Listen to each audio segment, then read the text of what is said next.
So imagine this. The world has just been blown to smithereens. Earth as we knew it is gone. And what's more, there are zombies and other vicious creatures spawned from an alien element that now roam a desolate, lava-filled wasteland. All that stands is not just the ghost of a village or town, but a whole planet. A planet that was blown up by a crazy German guy and his pals because he simply wanted to, for his own selfish reasons. And now all of that has led to the start of a new era for Call of Duty Zombies.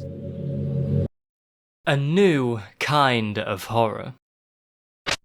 It's the spooky season again, and what better way to celebrate it than with a deeper look at one of the best zombies modes of all time. Don't listen to that guy. This video is late and it is in fact not spooky season. One which I fondly remember playing at release when I was really young. I was a little squeaky boy back then, and much like World at War and Black Ops 1, Black Ops 2 Zombies gave me that uneasy feeling, which was not completely unfounded by any means because the detail Treyarch put into these zombies maps when it came to horror, atmosphere and storytelling, before moving away from that genre and piecing out never to return to it, was fascinating, and that's what I'm here to look at. If you haven't watched the other Horrors of videos, I strongly recommend you do, as they'll give this video more context. I'll put them in an iCard here, and if you find yourself enjoying the video, be sure to smash the like button and consider subscribing. And now, grab a drink or a snack, and let's get into the horrific details of Black Ops 2 Zombies.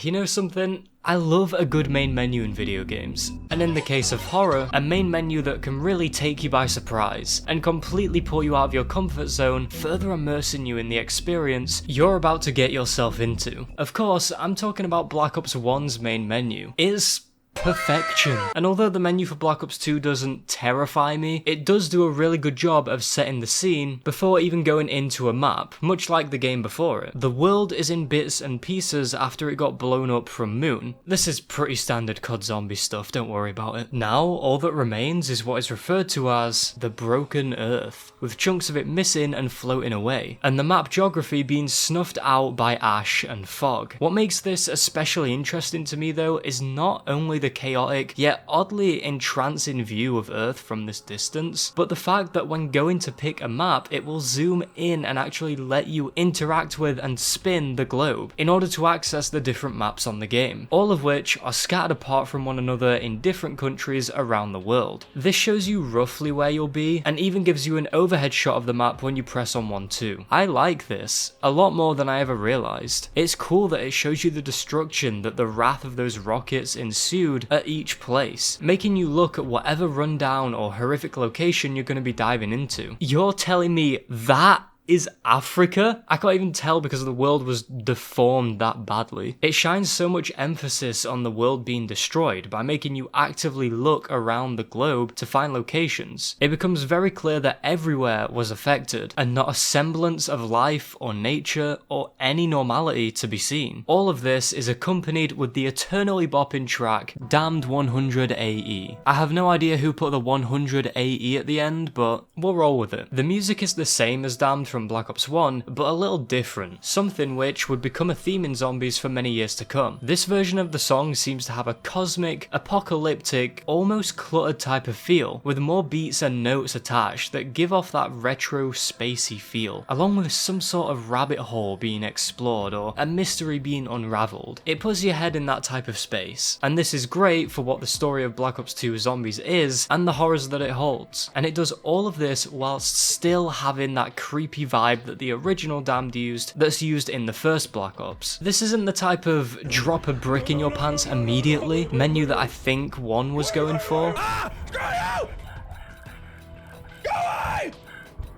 But this sets the tone and atmosphere surprisingly well for something that's only meant to be a hub between maps and modes, much like its predecessor. Now then, let's see what spooks await us in this broken world.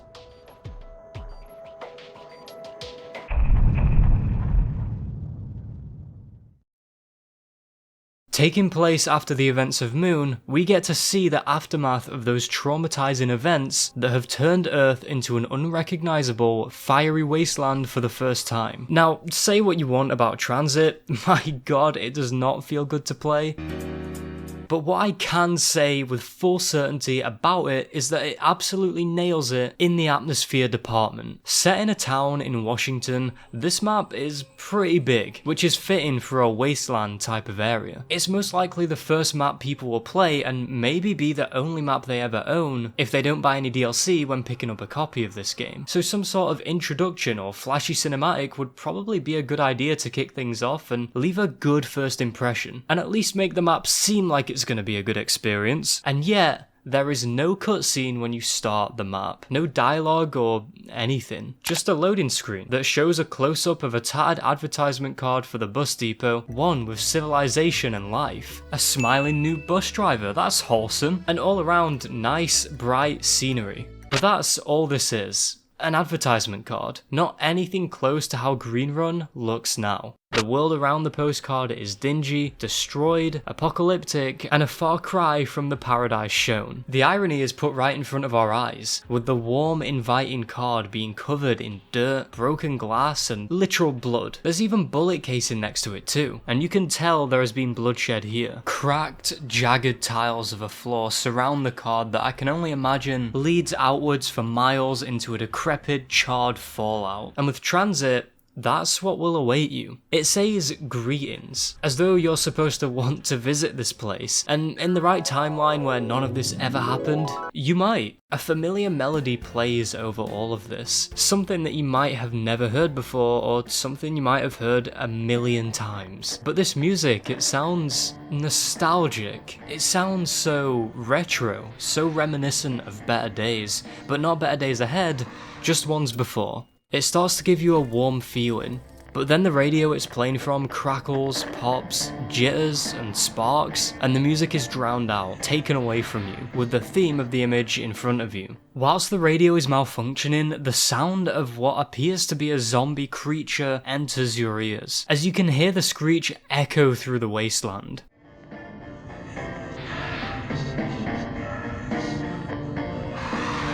It takes a good few listens to really know what this noise is, but you'll know that something is out there all the same. Farmtown and Diner also have similar types of loading screens, once again taking such a lively, cheery town that looks so serene and ideal, then putting it in an out-of-place background, distorting our view of these locations without the actual postcard having anything disturbing on it.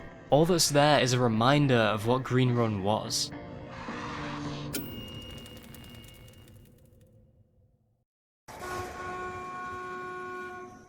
A bus horn can be heard. Then the screen fades from black and the contrast from the loading screen is shown to you. You're not in the postcard. You're in the world outside of it as you begin to scan your eyes around the eerie bus depot. You're not the only one here, but something will immediately stand out to the player. Something that has only ever been seen in this very map. The zombies that are there with you are asleep? To be honest, I don't know how else to describe it. We don't get much insight into how the undead operate in this universe, despite COD Zombies going on for over a decade now. But I always found the idea of them standing there, hollow and limp with nothing for eyes, and instead two big holes that when gazing into feel deeper than an ocean and are all creepy looking. It looks off and uncanny and will always remind me of this image I talked about in Black Ops 1.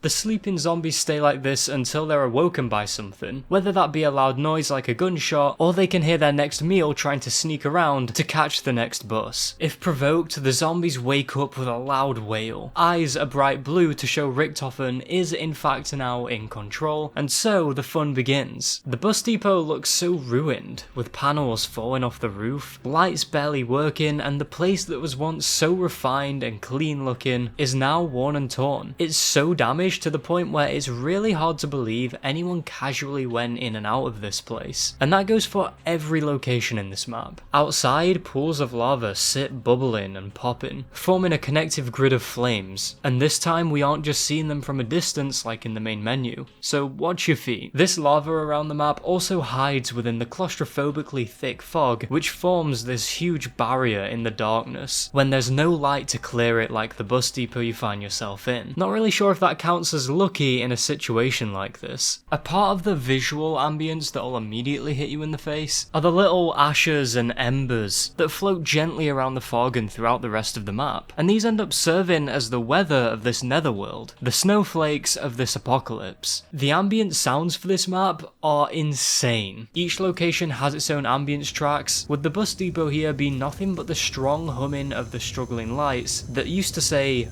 bus, and now they're just us. Truly, that says a lot about society. The constant sound of lava, embers, and the winds carrying the smog fill your ears just about everywhere you go in Transit, signaling that no matter how far out in this wasteland you are, it will always be that now. A wasteland. Hey, wait a minute. Whatever happened to that bus driver from the loading screen anyway? Well, the good news is, he lives. And the even better news is, he's a robot and still drives around, and by the time you spawn in, he's waiting for passengers. The bad news is, his face. It's not looking too great. When it comes to Ted the bus driver, although he looks a little off, with him not having legs or a waist, having arms missing and his face being disfigured and melted off, he's actually one of the most comforting things in this harsh new world. A companion to help you get around the map and talk to you. Although one thing that I always found gross and a little disturbing to think about was the fact that you can see, in surprising detail, the synthetic skin that melted off of him. The thing that made this robot look human and a lot less uncanny. You can see it's drooping on his face, like rain smearing down a wall. His nose is clearly visible, and it's a kind of detail that you can tell has had some thought put into it. Cast your mind back to the postcard loading screen, and the bus driver on that billboard seems to be what Ted originally looked like before the bombs fell and severely disfigured him. Looking at the two side by side makes our robot friend almost unrecognizable from what he once was, and I'm glad he wasn't programmed to have pain receptors when the Big Bang happened. Once you get past that though, Ted's a pretty stand-up guy. He's one of the boys. Ted is more than happy to drive you around so long as you don't give him too much of a hard time. Although, I've seen people pull the nuttiest combos on the poor guy. But what happens if you don't want to go on the bus because it resembles UK buses too much? What if you feel like taking a stroll in the thick wall of fog? Well, for the most part, it's absolute nothingness. Just roads, fields, crooked withered trees, and I'm not actually sure what else. You can't really see very far ahead at all in this thick fog, and it can get so bad you won't even be able to tell which direction you face, or how deep into the misty maze you go. It really plays on something that freaks me out beyond belief, and that is the ocean.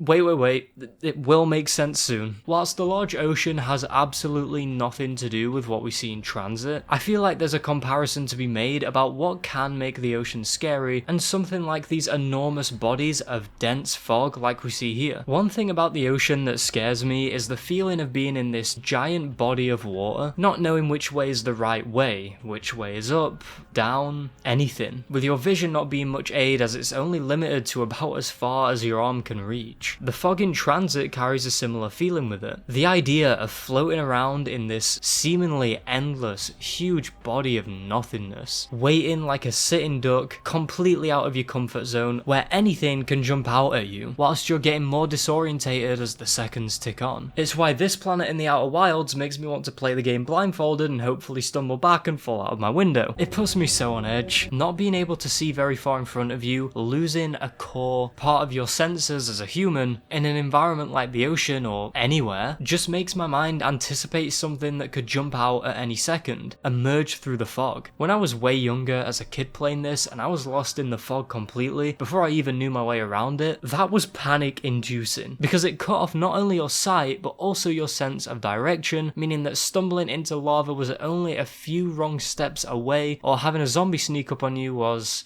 likely. Who am I kidding? It happens all the time. You would find yourself roaming around and what is that on my face? Seems like the zombies aren't the only 115 induced abominations that inhabit the fog. Introducing the Denizens. A small imp-like creature with unsettling swollen eyes. These little devils show no mercy, latching onto your head and bringing their long sharp talons to your face, trying to rip it clean off. They were created by the hands of Broken Arrow, an American organization that would tinker around with 115 for the purpose of creating weaponry and other inhumane things. Kinda like the American version of Group 935. They seem to be some sort of animal that was warped or bred beyond belief, pumped with 115 and then made into the tiny beasts we see. Around Tranzit, you can actually start picking up subtle clues about Broken Arrow's twisted deeds that go a bit further beyond just what happened with the denizens, but I'll save that for later. Let's take a deeper dive into these fiends. Broken Arrow have used Green Run as a facility for their experiments and to store their secrets. That's right, they were using a whole town as a secret base. At the Pack Punch room under the bank, you can see a series of cages. Lots of them are open and there's even blood smeared across the place, with the cages, funnily enough, happening to look just the right size to squeeze in a denizen. This feels like a 5 situation to me, where the group experimenting bit off more than they could unethically chew and the monsters broke free. In the case of the denizens, they escaped, seemingly brutally tearing the scientists apart on their way out and scurried off into the fog where they now dwell, waiting for someone to get lost in the apocalypse.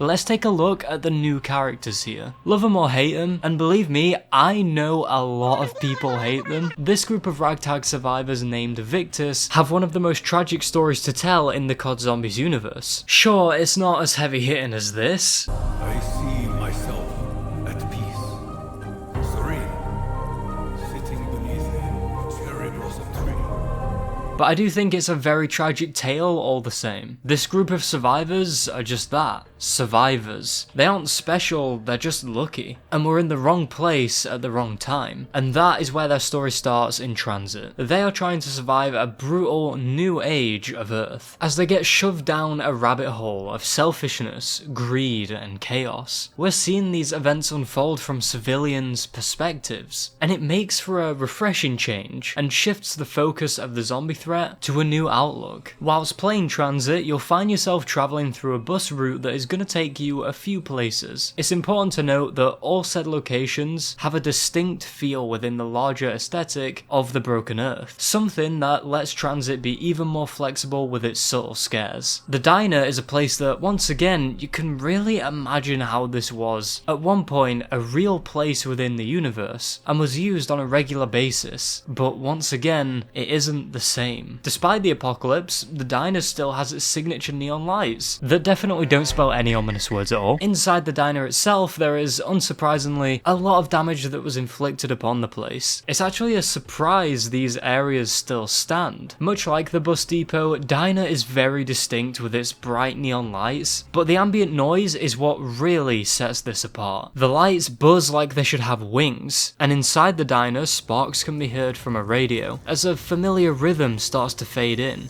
It fits the feel of a 1950s diner flawlessly, but for the few seconds it starts to sound clear. The static eats up any of that comforting joy, then turns into a muddled mess, where you'll never truly hear this song clearly. This is actually what you heard in the loading screen. The upbeat track plays from this struggling radio, and the damage caused by the missiles that went off is shoved in your face again when you can't even listen to music clearly, with each spark and crackle noise swallowing the melody, reminding us of the joy and comfort the Broken Earth has taken away.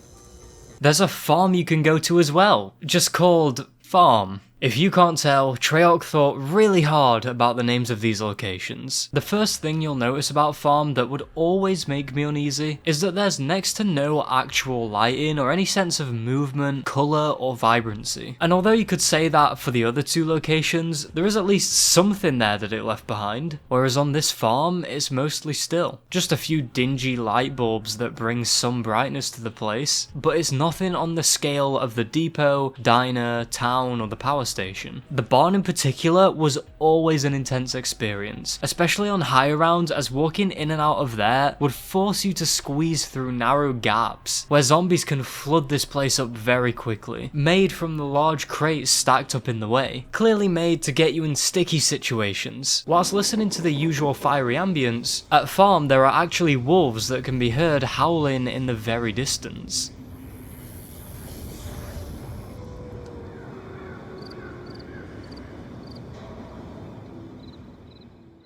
The map has to be very quiet to hear it though. So quiet in fact that in all of my years playing Tranzit, I've never heard this. Okay, the tinfoil hat is going on. We'll take this one straight to RBI. This one is kind of wild, but is it too hard to believe that maybe these could be hellhounds? Or at least some other animal like a wolf affected by the 115 stuffed rockets? It's easy to look and listen to what's around you in these earlier COD Zombies games and lose yourself in thought about what else could be out there. I know I did that a lot as a kid who played these games in a dark room late at night, which, you know, I totally don't do that anymore. I still look around the areas of the broken earth shown in Tranzit and wonder what else is out there. Or should I say, what little is left out there. Skipping straight to town. Haven't forgot about you, I will come back to you later. I'm not even going to try and make another joke about how basic these names are anymore. Yes, town is in fact called Town. This is another very distinct location within Green Run and easily a fan favourite. Where are my survival players at? This is a place bursting with hidden creepy details. But let's start with the overall town itself. You can notice here that there are actually big chunks of road that are jagged and displaced from the impact of the bang. A big pool of lava sits in the centre and looking out of bounds, it looks as though 90% of this town has been wiped out completely. And it's scary to think that that's what those missiles are capable of. Whilst gazing out, you can't see many of the remains at all. The fog is swallowing it, wrapping itself around the buildings with no colour, no real clue as to what they were used for or having much in the way of personality. Instead, all of that detail was stripped away, now sitting there like modern concrete obelisks. Just about all of the windows are smashed, clearly broken by the impact of the cataclysmic blasts from the rockets. But what does stand out on this particular building outside of this barrier is a sign that's attached to it, and the letters have fallen off, and all that remains is a very humorous yet very haunting sign that says Moon. It really goes to show, even if it's in the most darkly comical way, that no matter where you look, everywhere has become a constant reminder of this event in some way, shape or form. Inside the bar, it has this really dingy atmosphere, akin to the spawn room and farm. It gives off those liminal space vibes you see in the form of interior rooms, with the emptiness of what should be a somewhat lively place. People playing pool at the table, a bartender listening to people's tales and troubles, more customers sat on the benches, and now it's all just gone. Outside, the barriers in this bar are beyond wrecked, whilst they slowly are fading into the darkness, devoid of colours, a place you wouldn't want to wander into alone, and this restroom is the perfect example. The lighting, of course, doesn't help with this either, and the paintings in this building especially feel like something is really off with how obscure and unsettling they look. I could never tell you why, but these paintings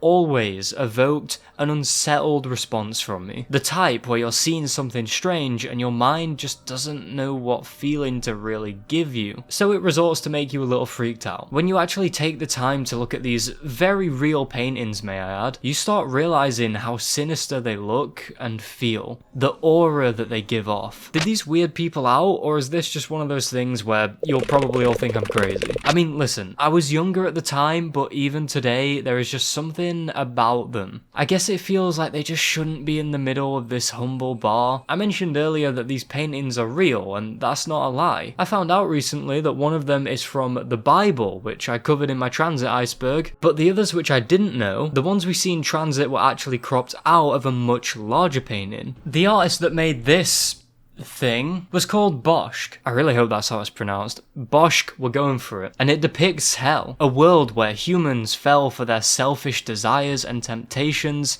and looking at it here, it cost the world. You know something? I know a guy in COD Zombies lore that did just that. But that aside, look at it. This flamey hellscape looks nearly identical to what we see in Tranzit and around the Broken Earth, as describing one of these realities would speak for both of them perfectly. I feel Treyarch 100% must have sprinkled these into town in order to add to the atmosphere and show how Earth is now no different than a man's nightmare about the worst outcome for our world. Town also does have something else, but you can't see it, you can only hear it. And I never noticed this in my many years of playing Black Ops 2 Zombies. The ambience for Town has everything you would expect, but when you're somewhere around the bank, if you listen really closely, an agonizing scream will catch your ears.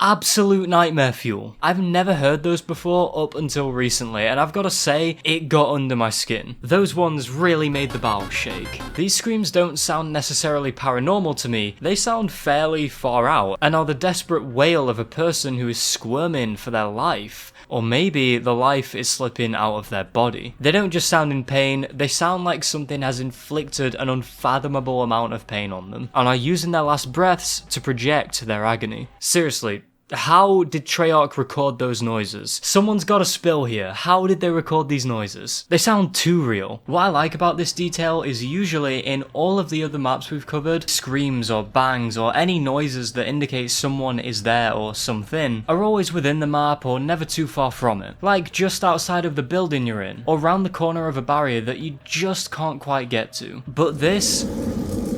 it goes to show that the 115 fueled fiends are always on the hunt, and that humanity is pathetic and weak in their dead eyes. Flames begin to overtake the buildings, slowly but surely. You can almost feel how humid it must be with all the lava and fire around, which is definitely the most prominent in town. The church is just out of reach, separated by a huge chunk of land that has been jerked up, moulding the earth into a new one, looking much more fitting with its atmosphere, and showing that destruction. And once you look past that, there stands the church, the main landmark of the town. Now crooked and jagged, what was once a holy place of peace and salvation is eaten up by the smog as if it meant nothing. The wasteland doesn't care about what seemed to be a small, humble town. It never has, and it never will. Onto one of the more shocking places in this map. I'll take my comedy award now. Thank you, it is a pleasure. A place where the worst of Broken Arrow was left behind, hidden away, waiting to be released. It resides in the bottom of a power station, which is part of the hidden underground facility the group used for their experiments. Disguised on the outside to look like a simple, lifeless and moody outhouse next to a power station, once that door is opened, it leads down a rabbit hole. No, seriously, there is actually a hole. It leads straight down to the facility. And this entrance to this whole other place is one I remember finding so jarring as a kid. Once you get down there, you are immediately dropped into what feels like a completely different realm, with an almost blinding bright white coated across the whole area. So bright, in fact, that it's actually more dangerous to your eyes than using light mode. And that's how you know it's bad.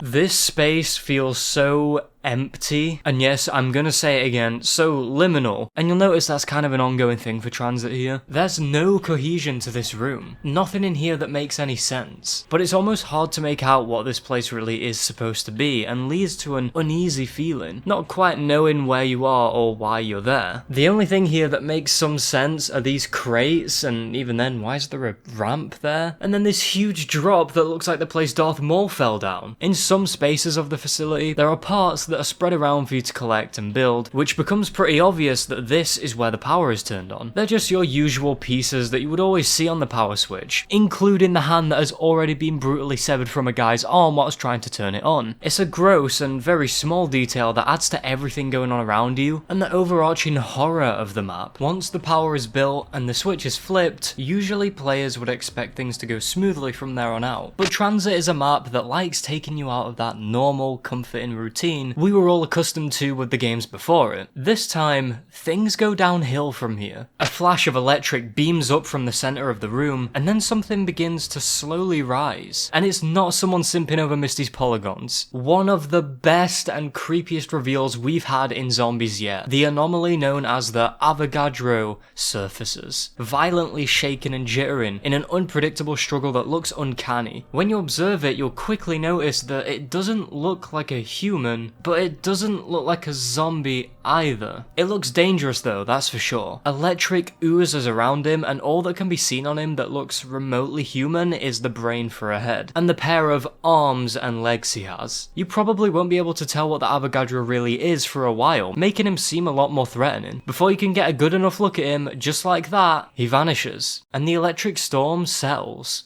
The boogeyman of the wasteland has been awoken. This guy's only weaknesses are melee damage and EMPs, meaning your options for defeating him are pretty slim, and your window of opportunity is pretty situational, which puts you at a disadvantage. But this guy's real strength is when he can ambush you at seemingly any point while riding the bus. A blue light can be seen emerging from the fog, and before you can even react, he will jump on the bus, doing questionable things to it, electrocuting Ted and shutting it down, leaving you stranded in the fog for the zombies and denizens to finish you off. If you can't tell, this guy has the ambush tactics of Batman. He toys with you and puts you in them situations that drill that fear of the fog into you, the seemingly never-ending wave of mist, which for me back then always worked. Broken Arrow's grand experiment with 115 is shown to us never knowing when he will strike, but what you will know is how devastating the domino effect he causes can be, meaning he will truly uphold the law of this wasteland's strict rules of chaos. Yeah, he's kind of annoying. The fog holds many secrets, more than you would think. There's more to Green Run than just the bus depot, diner, farm, power station and town. If you're brave enough to explore or unlucky enough to get lost in the fog, there's a chance you'll stumble into a few secret places, all of which are so rich in detail and I hate being stuck in them. One example is the Hunter's Cabin, a little wooden shack near town, not far off the worn road. It looks like something straight out of a slasher film with the eerie fog, dim lighting, and an axe ominously slotted into the log. Even cliche horror films now don't go that cliche. Despite all of that, it's still so effective and to the point, but inside is where it takes a different turn. When walking in, you're free from the fog. That's great, but this place will leave you with more questions than when you first strolled in. After inspecting the cabin, you'll see an absurd amount of skulls, from what seem to be monkeys or something. Look at these foreheads. Maybe the person that stayed here was a hunter, which would be a good question, but why are there so many? I propose these could very well be denizen skulls, as whoever lived here seems to have only just left with their axe casually placed in the side of the log from woodcutting, with said wood being used for fueling this fire that's still burning, meaning it must be recently made. Maybe they went out to hunt more denizens for their sport, but it seems like they enjoy it a little too much. Whether it be innocent monkeys or evil denizens, it's still horrible. With the amount of skulls that they have, it's still morbid. It's as though our mysterious stranger might be losing his or her mind to the apocalypse. Maybe the screams you hear outside of town belong to them, and they are actually dying as this map is taking place. But the most effective part is, we don't actually know, and to be honest, we probably never will. That was just one of many interpretations you or I could have had just by looking around this creepy place and taking in its well-crafted, morbidly ambiguous details. This is a place I still always find unsettling. I always felt like something or someone was gonna jump out at me. It's just an odd place. Next we have the tunnel, a place you do actually pass straight through, but the bus doesn't stop at, and it's not too bad in there. This is because it was a good place to run a lot of trains. My salmon is ready. This is because it was a good place to run a lot of trains and the lighting felt more comforting than the endless flames and darkness outside. However, I always loved how the tunnel is full of broken, beaten cars that block up huge parts of it, that can lead you to assume the people driving may have been trying to escape the devastating blast, and they all rushed through the tunnel without thinking and subsequently all collided in a devastating blow trying to get out, only for the explosion to take them away. Although this barrier specifically in the tunnel is really eerie because of how unusually empty it looks, it's really unnatural, and imagining being trapped in there makes it feel like it would go on forever. The tunnel eventually gets darker as the light fades away through the rest of it, further secluding you in the darkness. The third secret location in Tranzit is the cornfields leading to the pylon. Now this place used to frighten me, and I can still remember the fear to this day. The cornfield is a large spot in this map that, like I said, can lead you to the pylon, a place you need to access that's required for the main Easter egg quest on here. But the thing is, you need to go through the fog whilst navigating a claustrophobic field of maze, not knowing what's around the corner, how far out you are, and being confined and restricted in the fog by by both of them dulling your senses even more than the fog could do on its own. It takes a problem and makes it worse for you, and that's a really interesting thing Tranzit does. Whether that be intentional or not a lot of the time is up for debate. When I gaze at the maze, this image, without fail, always comes to mind. It really gets under my skin, and this feeling of isolation and everything looking the same no matter where you turn, it's because it makes you lost, scared, disorientated and confused. It looks exactly like the image, which really encapsulates how nerve-wracking and disturbing it is on Tranzit. This is definitely how it felt as a kid playing this map, and those vibes aren't exactly gone. It still gets this effect across, looking so liminal with an uncanny and menacing aura, as though something is bound to jump out at you from any direction. Zombies and denizens are on the hunt, knowing exactly where you are before you can even see them. And all these elements come together, and the rush that comes with finding your way round is insane. And this is just the travel to get to 2 areas of the map, especially if it's on high rounds or your first time getting lost in the cornfields. Wait, did I just say 2 areas? Yes, I did, because there is one more place worth mentioning, and it might seem familiar to you, and certainly carries a lot of weight given the topic of this series. If you happen to take the wrong turn whilst going to the pylon, emerging from the fog, Nuketown Toten will stand before you, abandoned, decrepit, and just as lonely as ever. This time is different though. This time, you're on the outside looking in, taking the core theme of Nacht being trapped inside this strange building with no way out, and slamming down an Uno reverse card showing how bad it really is on the outside too, and seeking shelter in here. This version of Nacht is so unbelievably still. It's been sitting here, cloaked in smog for so long, lurking far away like a buried secret that was just waiting to be uncovered, to make those feelings from World at War rush back. A grim reminder that much like you now, people have came and died here. Inside is so empty. Nothing here moves at all, and the place sits completely frozen and is almost intangible, like you're looking at some ghost. I used to think there was something paranormal here, but when I think about it now, it's probably because I was there before. Like I can feel the spooky memories, and I can see it play out in here. It might just be me there, but it's a cool effect and makes Nacht feel like you're walking in a tomb. And so it sits there hiding in the fog, a twisted relic of its time, waiting for its next victim to get lost and wind up here. Now, I know the way I described this map may have sounded like I was giving it a lot of credit, and the fact that I've sat here and wrote over 5,000 words solely about Tranzit's horror definitely means something though. And although from a gameplay standpoint, Tranzit really isn't it, it fumbled bad there, but from a horror standpoint, I stand by every word I said. It is hands down one of the creepiest zombies maps for me by far, and shows that even if Treyarch didn't dish out the best of maps here, they still know how to make a zombies map scary. Tranzit showcases the aftermath of true disaster and calamity by the very definition. One version of hell. One that Doomers have nightmares about and can really leave you feeling empty. Much like the barren hellscape that Earth has become or could ever be. Although other maps do go on to show this, adding more to this overarching theme of BO2 zombies, Tranzit uses its size to make it feel like a never-ending stretch of despair. Every inch of this planet is gone, and this is by far the broken Earth at its worst.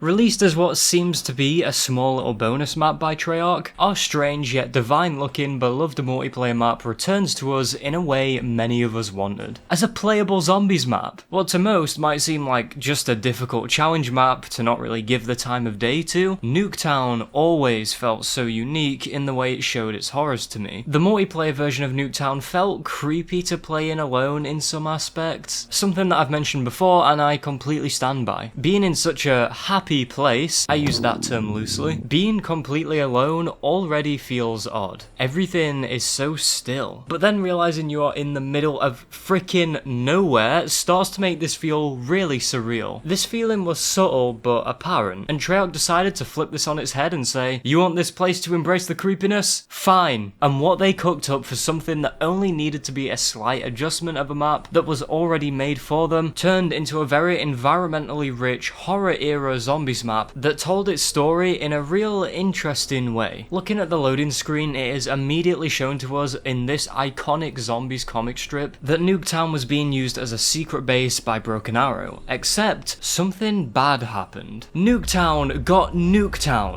They were drilling 115 and it straight up exploded near the model town, and it was a gigantic blast. Whoever was working at Broken Arrow operating that drill, after that accident they probably wouldn't have been fired because they were already exploded. The music for this loading screen feels really reminiscent of the style of BO1's music for Zombies loading screens, sounding childlike in nature due to Samantha's reign, as well as creepy and mysterious too. However, it could be pinned down to sounding like a similar version of Moon, except more hazy and dreamlike.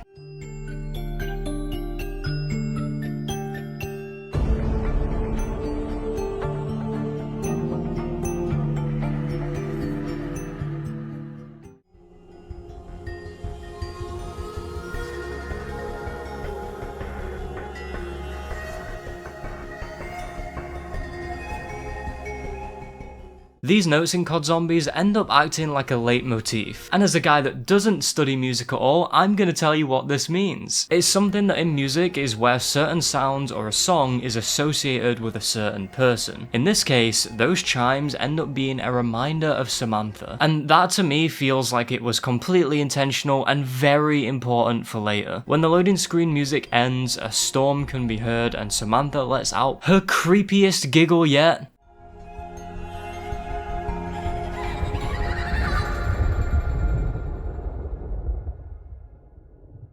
It sounds playful, but sadistic, because at this point in time, it feels like she's trying to hide the pain she's feeling, considering she'd be in the MPD right about now with all sorts of emotions and no, this isn't a Moon retrospective, stop that, but with the events that are about to unfold, she will be leaps and bounds past her breaking point. When you spawn in, there is no lubrication applied. We are going in. The first thing you'll notice is the bus, not that one, maybe that wall by, and oh my god, what the fuck? Behold, the explosion that went off. Chaos in its most explosive form. The mushroom cloud towers above you as though it is a completely different planet. I always found this to be as overwhelming to look at as it was impressive. The sheer size of this and what it conveys goes the extra mile than what I've seen a lot of other games do before when they try to express the impact of a nuclear-like blast. Except for that one mission on Modern Warfare 1, I love you. This will be a constant reminder that you are completely screwed and serves to reinforce the ongoing cataclysmic horror we've been seeing so far with BO2 Zombies. Whilst you're adjusting, an air raid siren will be screeching through the air, which isn't a huge thing to make someone really scared, but air raid sirens were engineered to sound scary so people would be more complacent and out of such fear pay attention and take action. So hearing that is always gonna put me on edge. The siren is all around useless now though, as the worst has already happened.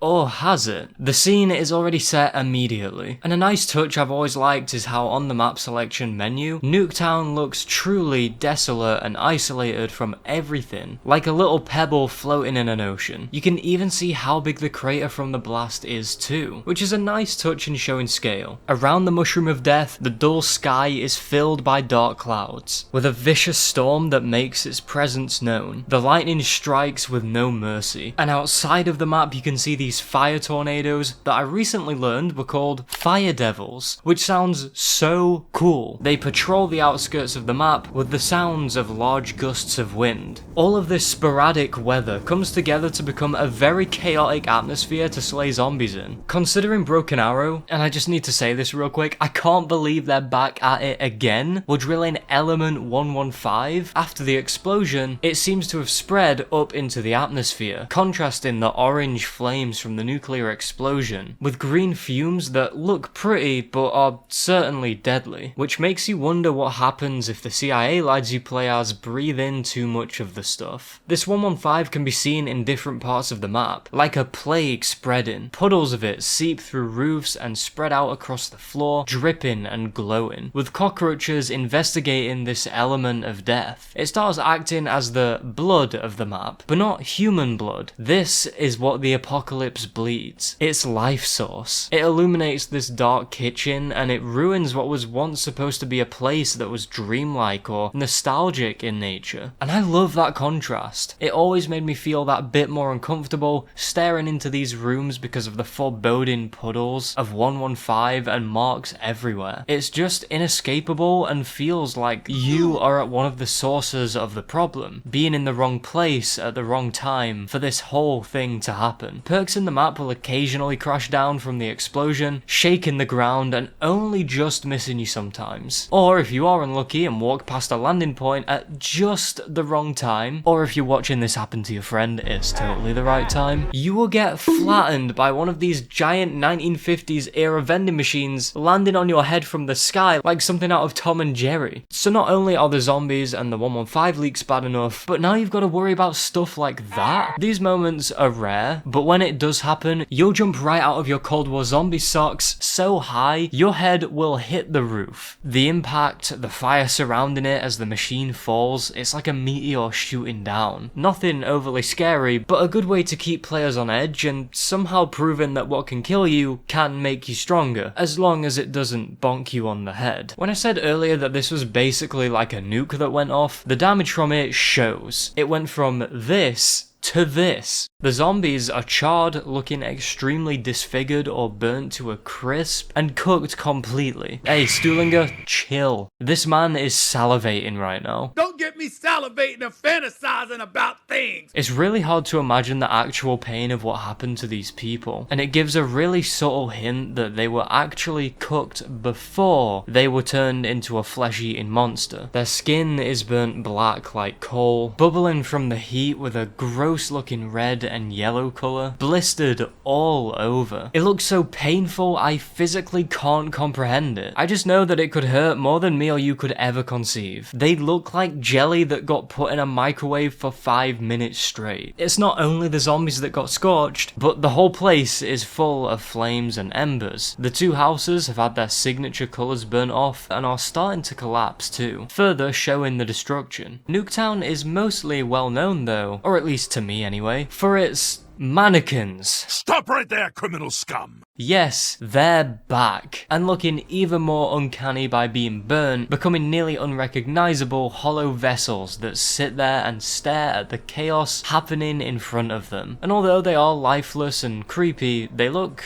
slightly disturbed about it all. The mannequins lurk in dark corners like shadowy figures, and are almost always in eye shot, feeling like they all collectively see you at some point or another. And it gives me that feeling that they would like blink or something. They are just off-putting to the senses. They sit so lifeless too, yet I can't help but feel that they are alive, and that's what the Uncanny Valley can do to a person. With the set dressing of Nuketown and their new, less human-looking look, they possess a way of looking like silhouettes that make you think a person is just standing there watching you.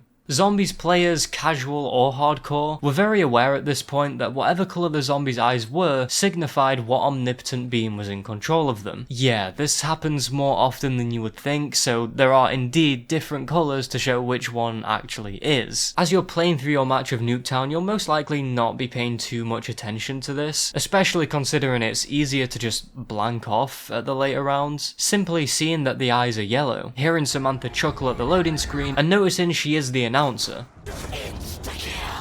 And you might notice that she is very much trying to get these zombies to viciously game end you. It's actually gonna be like that for most of the game, until something changes. On round 25, all of a sudden, the zombie's eye colour changes to blue? What was that thing I said earlier? If provoked, the zombies wake up with a loud wail. Eyes are bright blue to show Richtofen is in fact now in control. Oh no. What seems like the flick of a switch, something big has just happened. Now the penny is dropped and it's starting to come together. The twisted events of Moon have just unfolded and the carnage now continues on. Richtofen will now be the announcer for the rest of the match until these random CIA/CDC people meet their end out in the middle of nowhere. In that very moment, you just saw and were technically present in one of the worst events in the multiverse's history to ever ever happen, living in that very moment where everything has changed forever. Right now, the events of Moon are unfolding as you're playing on the map. If you know what happens here, then you know what's coming next. When you die, the last thing you see is what you would normally see at the end of a standard MP match of Nuketown. But this isn't multiplayer. This isn't just a nuke. This is one of the rockets from Moon. The Big Bang itself is about to happen right before your eyes. Watching the place you were fighting for your life in, witnessing a huge turning point in history and is now your gravesite, be blown to smithereens like you were never there in the first place. Now you're seeing a tragedy unfold with nothing you can do to stop it. No Easter egg or fancy set of puzzles, because you already died. And besides, who could stop this? Not you or me. No matter how many times we go on this map, we just have to wait until the end comes. Nothing has gotten better by the end of the map. In fact, it's been gradually getting worse. This whole time, the Moon rockets never even went off. That was purely just from the nuclear blast we saw on the loading screen. The rocket right there, mega in size and deadlier than it looks, that is what you should truly fear. It cuts through the air like a god hurled a javelin, with the echoey laugh of Samantha as her vocals fade into the oblivion. Just as the impact is about to happen, the screen goes black. You already know the rest. It sends such a chill down me. When you thought things couldn't get worse, they just did, and it almost feels like a plot twist mid-match as soon as the eyes change colour. What looked like a small change actually had catastrophic consequences. As soon as that moment happened, it was already too late. Nuketown is about taking familiarity and destroying it right in front of your eyes in a huge explosion. In multiplayer, Nuketown once felt cozy, familiar, vibrant, and then Treyarch destroyed everything beyond belief, taking away your sense of comfort and making you literally watch it burn. It tells its story in such a unique and interesting way, as it uses progression of the match, events happening in between your game, the features we know, like the announcer and the zombie eye colour, and then it pulls the rug from under us by finishing it off at the game over screen, going out with a bang. Nuketown has that theme. Those vibes have been put right into the middle of chaos. If Tranzit and all the other Victus maps are about the aftermath of the calamity, then Nuketown is about being present as the world is ending, and how chaotic it was, with no way to stop, slow, or reason with it. You were dead the second you heard that air raid siren. You're not only watching the world be destroyed, but being destroyed with it.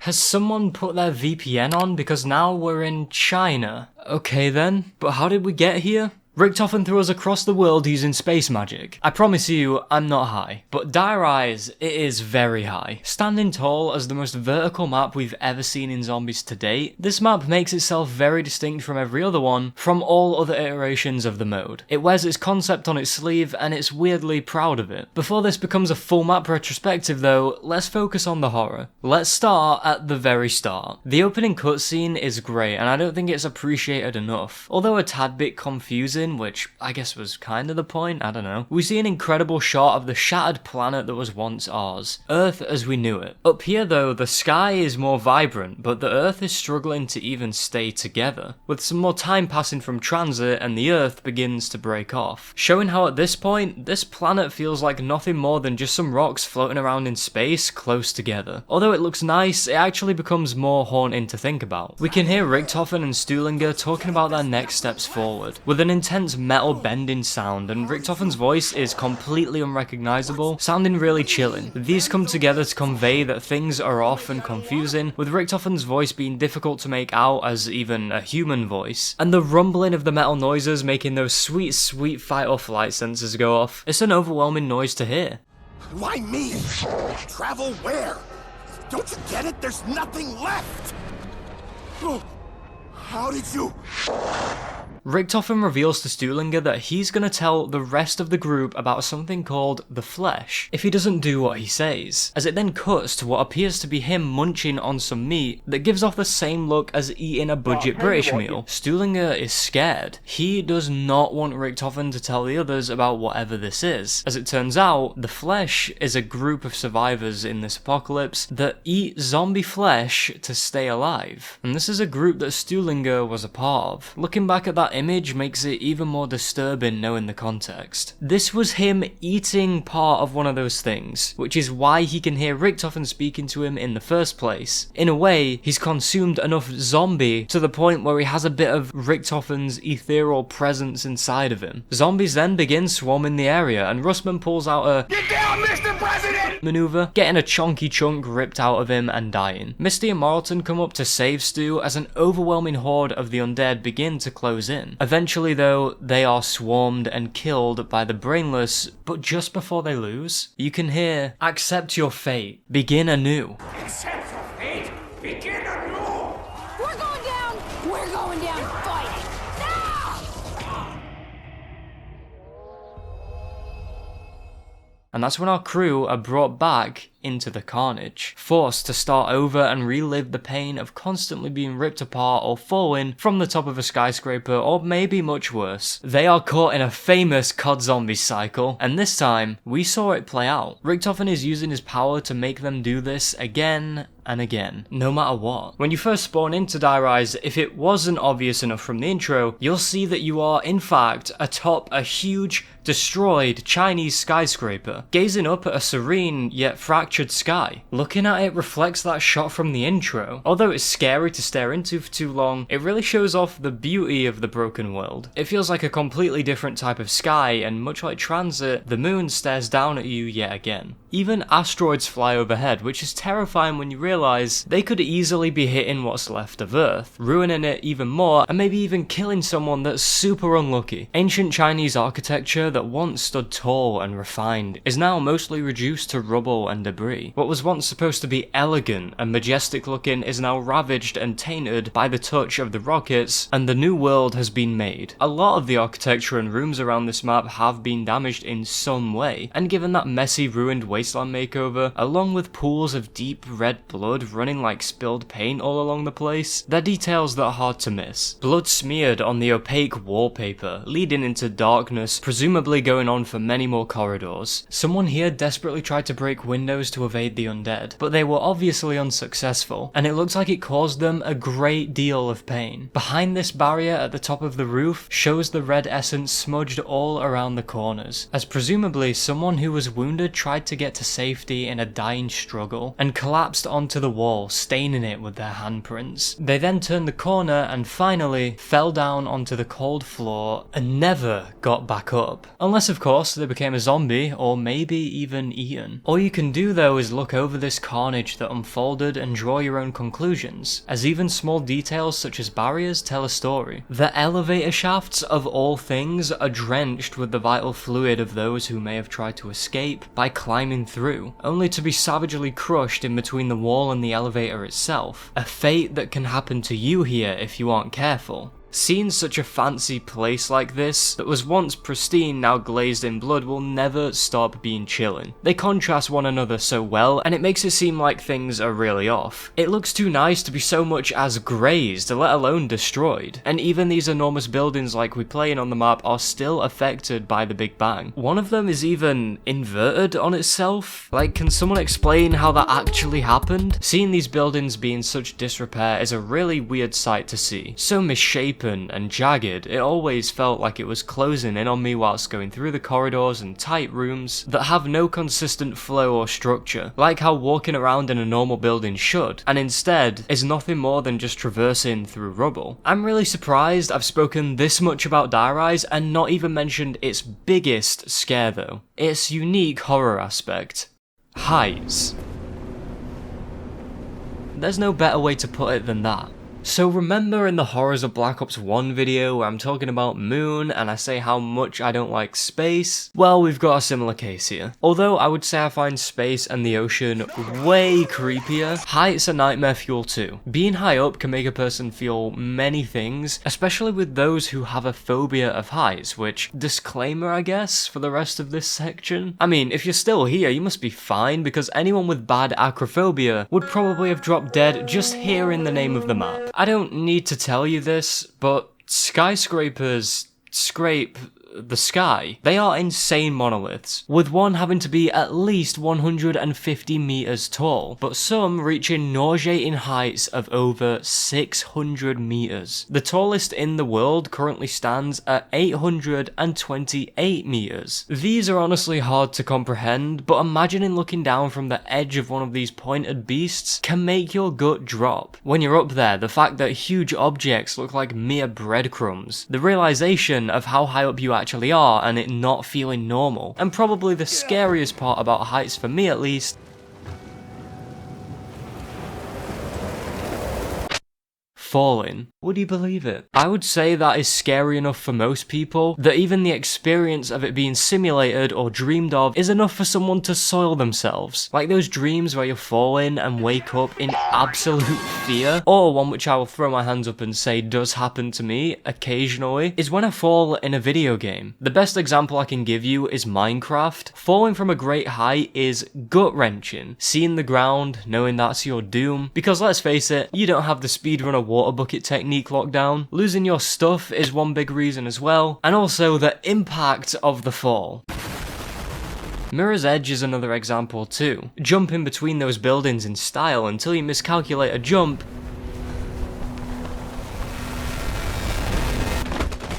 and you see every window of the building you missed fly past you as Faith starts to panic. For a second, games can drill a small portion of that fear into you, and Dire Eyes brings something new to the table. When you look off from one of the skyscrapers, you will see fog and clouds. That is how high up we are. You can't see the bottom, which always made me even more scared to fall because I have no clue as to how long I would be falling for or how far. But in my head, I knew it was a really long way away. It makes you, the player, come to a daunting conclusion for how far this is, which might just be worse than anything that ever would have been shown to you in the first place. Then there's actually traversing the map. As tedious as it is to do, and believe me, I know it is tedious. That's for the first time we're introducing the element of verticality. There are many ledges and shortcuts you can scale in Dire Eyes for whatever reason. Saving points, escaping zombies, or saving time, maybe all three. This is an FPS game though, and it's not really designed for parkour, so doing these things can be quite nerve-wracking. This one here always gets to me, trying to drop down from one ledge to the other one just below. Simple, right? No. But this has been one of the biggest killers in this map, and it's not even close. Slowly moving into position is bad enough, but the foggy depths beckon you down, and it's something you can't look away from. It's that nauseating feeling again. Knowing that virtual or not, that's a bad way to go, and if you fall, the abyss will swallow you whole. If you miss that jump, you quickly realise that's it, and the sinking feeling in your stomach starts, with the adrenaline rush hitting you, knowing how helpless you now are. And this is a game with zombies in it. Speaking of zombies, I've not even mentioned them yet, but they are your usual undead freaks we've come to be familiar with. They are as ghoulish and disgusting as ever. A great little detail is that the zombie models are actually citizens and military in this map, inhabitants of this former place, showing that this apocalypse has truly taken hold of humanity and affected everyone, everywhere. Some zombies you can see are these soldiers in heavy duty armor, showing they didn't even survive this, and this conveys how forceful this 115 plague actually is. But what really makes the zombies menacing in Dire Eyes is not the zombies themselves, but instead the creatures that make a return.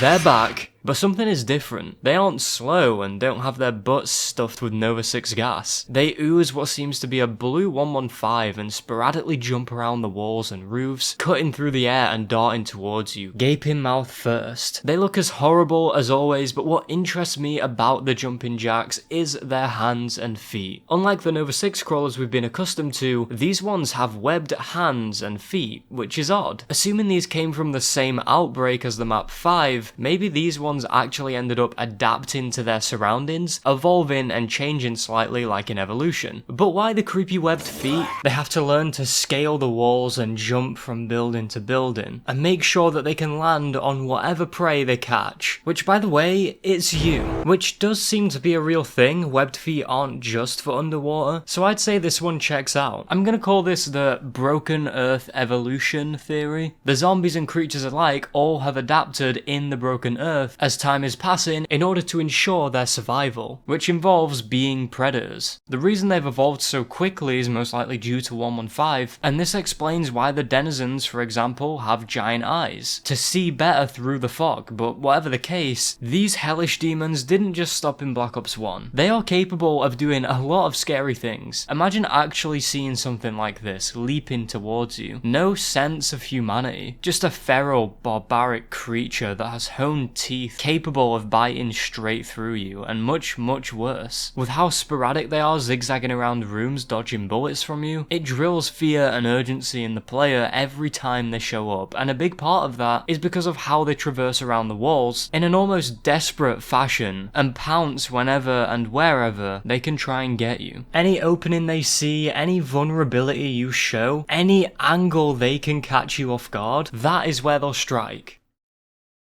When you get to the very top of Dire Eyes, it's not just down you're going to be looking. You can see way further out across the sky. The dense smog covers any view of normality you would have. The connective tissue to civilization, the ground. And all you're left to process is this cloudy field of towers that feel so daunting and dreamlike in nature. After a while it stops feeling normal to look at, but you have this awareness that you're clearly very high up. There's no sense of continuation or structure, just this landscape. It's so disconnected from everything and devoid of logic, feeling like you've been transported to a different plane of existence, and can drill in a type of fear that these older zombies games do incredibly well. Honestly, it might just be me there, but maps that stick out to me with that feeling I've covered are Nuketown Toten, Shinonuma, 5 and Moon. It's also a great cherry on top that all you can hear up here is the wind pushing forward and meteors crashing into orbit. It feels as though you're trapped on some floating island, and it's such a unique type of horror to me, and something that my mind would wander into, whether that's intentional or not. This next thing I'm going to talk about is hands down one of the creepiest things on this map, by far, the groans. Remember what I said about Stuhlinger eating zombie flesh and that's why you can hear Richtofen in his head? Well, when you play as him in Dire Eyes, occasionally you'll hear horrific, sometimes sorrowful moans like these.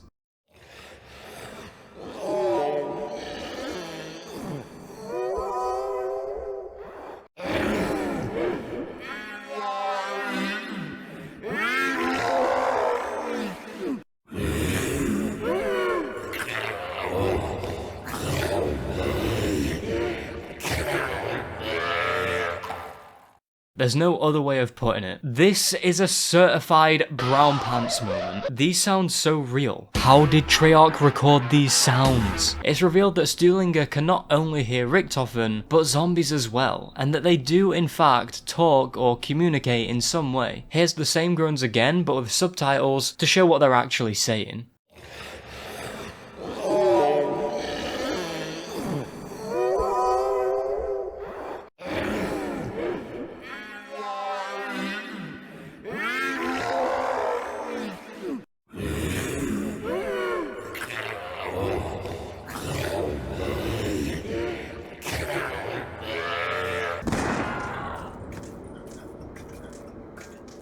Well everyone, it's been real. Hope you all have a great night's sleep tonight because I know I won't be. The pain in their voice, blurting out their grievances against Richtofen and the pain he has caused billions is as sad to hear as it is chilling. The way they holler out in pain as the monster takes over them and snuffs out the humanity they had left in. It's not something I've seen many games do well like this has right here. And taking a zombie out makes it seem like you've put a soul to rest. The fact that he hears these seemingly very often too ups the scare factor to its limits. I just don't think I'd be able to live that way at all if I'm being honest. These are the type of screams that would keep you up at night and never even let you close your eyes. It's no wonder Stuhlinger seems the most unhinged and paranoid and jittery out of everyone when he's carrying that weight. The first DLC Zombies map in Black Ops 2 is one that I remember having fun on with my friends when it first came out, although playing it now and understanding what makes a Zombies map enjoyable for me, personally it makes me think this one's a bit of a stinker. What Die Rise does have to offer though is a new kind of scare and thrill we haven't had in Zombies before. The destructive heights that hold you up and force you to jump, and don't even give you the courtesy of seeing the bottom, making you imagine an even worse fate below the smog. A place that looks as though it should be untouchable was given a run for its money and conformed to the Big Bang once again. Looking into that foggy abyss makes you realise it is very much looking back, and that the zombies are not the only thing to worry about in such a new, fearful world.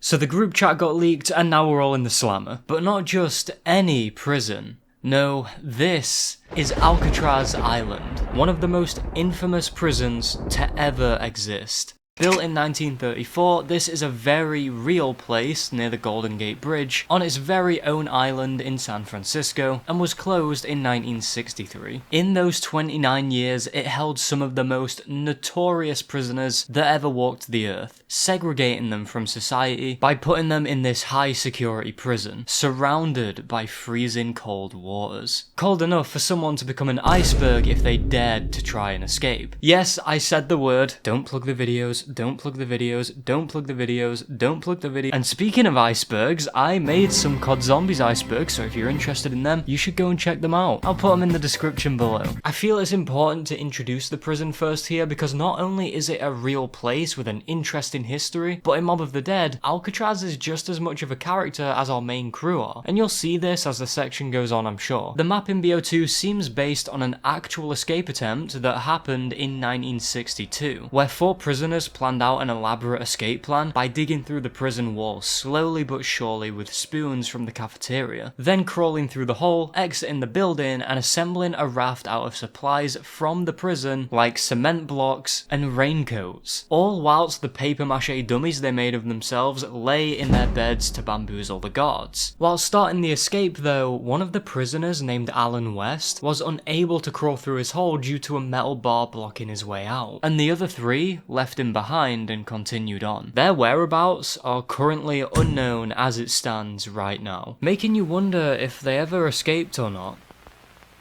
As for our actual Zombies experience, it all begins in a black and white intro with one of the best cutscenes that ever blessed my eyes, setting up the atmosphere and tone of the map perfectly, as well as the basic premise. One of the prisoners named Finn says to the other, Sal, Hey, Sal, we must have been through this 50 times already. And Sal replies with, We'll go through it another 50 if that's what it takes. The 4 prisoners are putting a plan in motion they've had in the works in order to escape Alcatraz for good, as they sit and wait for the guard, Stanley Ferguson, to make his rounds and check the cells at night, talking to the mobsters before their bedtime. Ain't that swell? Whilst in conversation, the cries of Weasel can be heard. Billy convinces the guard to check out what's going on, and when he does, Weasel shanks him dead. Billy smuggled some revolvers from the warden's private collection, but to their surprise, Stanley Ferguson walks again. Billy reminds Al that he's been in the joint too long and he's forgotten how to get shit done, for clearly not properly finishing the job. SMH, Weasel. SMH, you let the whole squad down. The guard lets out a hideous shriek as the camera zooms in on his glowing eyes and zombified flesh, and then the starting shot goes... The mobsters begin blasting Stanley as he eventually goes down as the very fitting masterpiece of a battle track, Rusty Cage by Johnny Cash, begins playing. The camera zooms out to reveal blood smeared across the floor, giant menacing meat hooks, and fire all over the place. What looks like hundreds of red-eyed zombies begin crawling out from under the gaps and emerge from prison cells, locked onto the gang. They all run off in separate directions whilst pulling off some pretty brutal takedowns, but one by one they are all torn to shreds by the undead horde. Weasel is the first to go, getting bear hugged and swarmed by these vile monsters. As one grabs him and the rest charge into him, they begin grabbing and clawing their way under his skin. What's interesting to me and always unnerved me is that you actually don't see Weasel die, but you do see him mere seconds before he becomes red paste. This is arguably worse than actually seeing the damage that the zombies inflict upon us fragile humans, because of the age-old horror rule that our minds are always gonna think of a scenario much more gruesomely, tragically, or scarier in general, as opposed to what would actually be shown. It's why campfire tales, creepypastas, and horror books especially can be a genuinely hair-raising experience, and why they have worked so well for years and years, or at least some more than others. We see Finn pinned up against the wall as the zombies go all over him to the point where you practically can't even see him. His hands flail around in the air like he just doesn't care, as he has a panicked look on his face and screams. Then it cuts away again to Billy and Sal. They are about to escape the cell block until Billy gets swarmed, as Sal leaves him behind, shutting the iron door on him. Billy even reaches out a hand to him, wanting that help for his life to be saved. And it gets even worse when you realise that through the two's crime career together, Billy became like a surrogate son to Sal, and yet he was left in the dust, betrayed, without a second thought anyway. Just when he thought he got away, Sal gets ambushed and mauled by more of the horde, letting out a desperate cry as we see them begin clawing his eyes out. Then we see a distant shot of the ominous island, as Sal's desperation is spread thin across the air, and drowned out by the storm. Welcome to hell.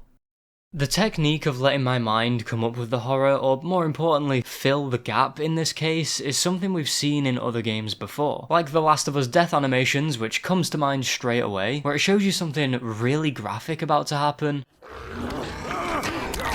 and then cuts away at the last second, making you imagine the rest. This intro right here is what made me realise the brutality and real fear of kicking the bucket by the rigid hands of the maggot attics. The way they collectively restrain you, scream and charge at you, begin digging their hands into you like you're one of those take one buckets on Halloween. The horror is shown, but just the right amount to make you think of how they're a threat, and that dying by them would be a drawn out, painful and gut-wrenching process. Literally. And then you're sent onto the map with those very thoughts and feelings. When it begins, you'll realise that you're out of your body, a lost soul, a theme on Mob that runs as thick as the blood smeared along the walls. In fact, this map has some of the biggest pools of salsa spread across zombies yet. Your character will sit there, waiting to be reunited with themselves. The afterlife mechanic is great, it slaps, but this is more about the horror side, so I'll move on before I get carried away. Picking up from where the intro left off, you eventually will revive yourself after doing what you need to, only to find that the characters don't remember anything about the escape attempt. We'll get more into that later though. For now, all we have to do is go off of the stuff around us, and the first thing that should be made obvious is that this looks like Satan's basement. Much like the intro, there are bodies in bloodied sacks hanging off of meat hooks, strung up by metal chains, with the red liquid dripping down them and dropping onto the floor, which always got under my skin, and noticing that for the first time showed me just how detailed the horror is in Mob of the Dead. Some meat hooks are empty, which is a relief, I guess, and it feels almost as though the prison is waiting for you, beckoning you to be pierced by it. Barbed wire runs along the railings, and blood-soaked sheets hang from the walls, like flags of the devil. It's gloomy and dark outside, since it's happening at midnight on the start of a new year. Lightning also strikes down, and the flashes go straight through the windows and gaps of Alcatraz, setting the tone even further. The prison as a whole is so bleak. I always thought it looked really cold and dull. Like I could feel the atmosphere it wanted to set. There is little to no vibrancy, with only the colour red being the bait for your eyes to latch onto. Red being the colour associated with hell. And if it isn't obvious enough already, it looks and sounds just like that. There couldn't be any more satanic imagery in this map if Treyarch tried. And for good reason. Mob of the Dead wants you to know that you should be scared, that you're going up against unspeakable danger and fear. The bodies, ritualistic candles, flames, hooks, and everything in between are constant reminders and threats as to what you're in for. Laid out in front of you is a clear goal. Crudely written steps that look like they were done with blood gives you a basic rundown on how to escape the prison and what the plan entails, as well as a map that kindly tells you where you are, and a checklist of the parts you'll need to,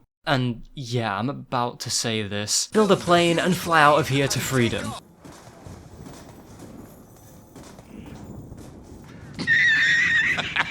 How and who came up with something so stupid, you ask? Well, that would be Al Arlington, aka Weasel. He devised this plan to get him and the rest of the team off of the rock, and that's what they're trying to do in game. As you're going along, these 4 characters begin to start revealing more about their dark personalities, with Sal DeLuca being one of the biggest crime bosses in Chicago, paying off police and others to turn a blind eye, until they had enough and arrested him. Billy Hansen was the guy that did Sal's dirty work, taking many lives under his command, acting as an assassin, and being charged with 116 counts of Red Rum. Finn O'Leary ran gambling rackets for Sal, and was arrested after finding 16 counts of gambling fraud, after his wife Angelina ratted him out by testifying against him because he rejected the divorce that she wanted to get. And of course, Al Arlington, a con man, was found guilty of being involved in a heist that left him injured. Weasel managed to convince the other 3 of the plan to build the plane called Icarus on top of the roof of the prison and fly off into the fireworks. How he managed to convince them is unknown.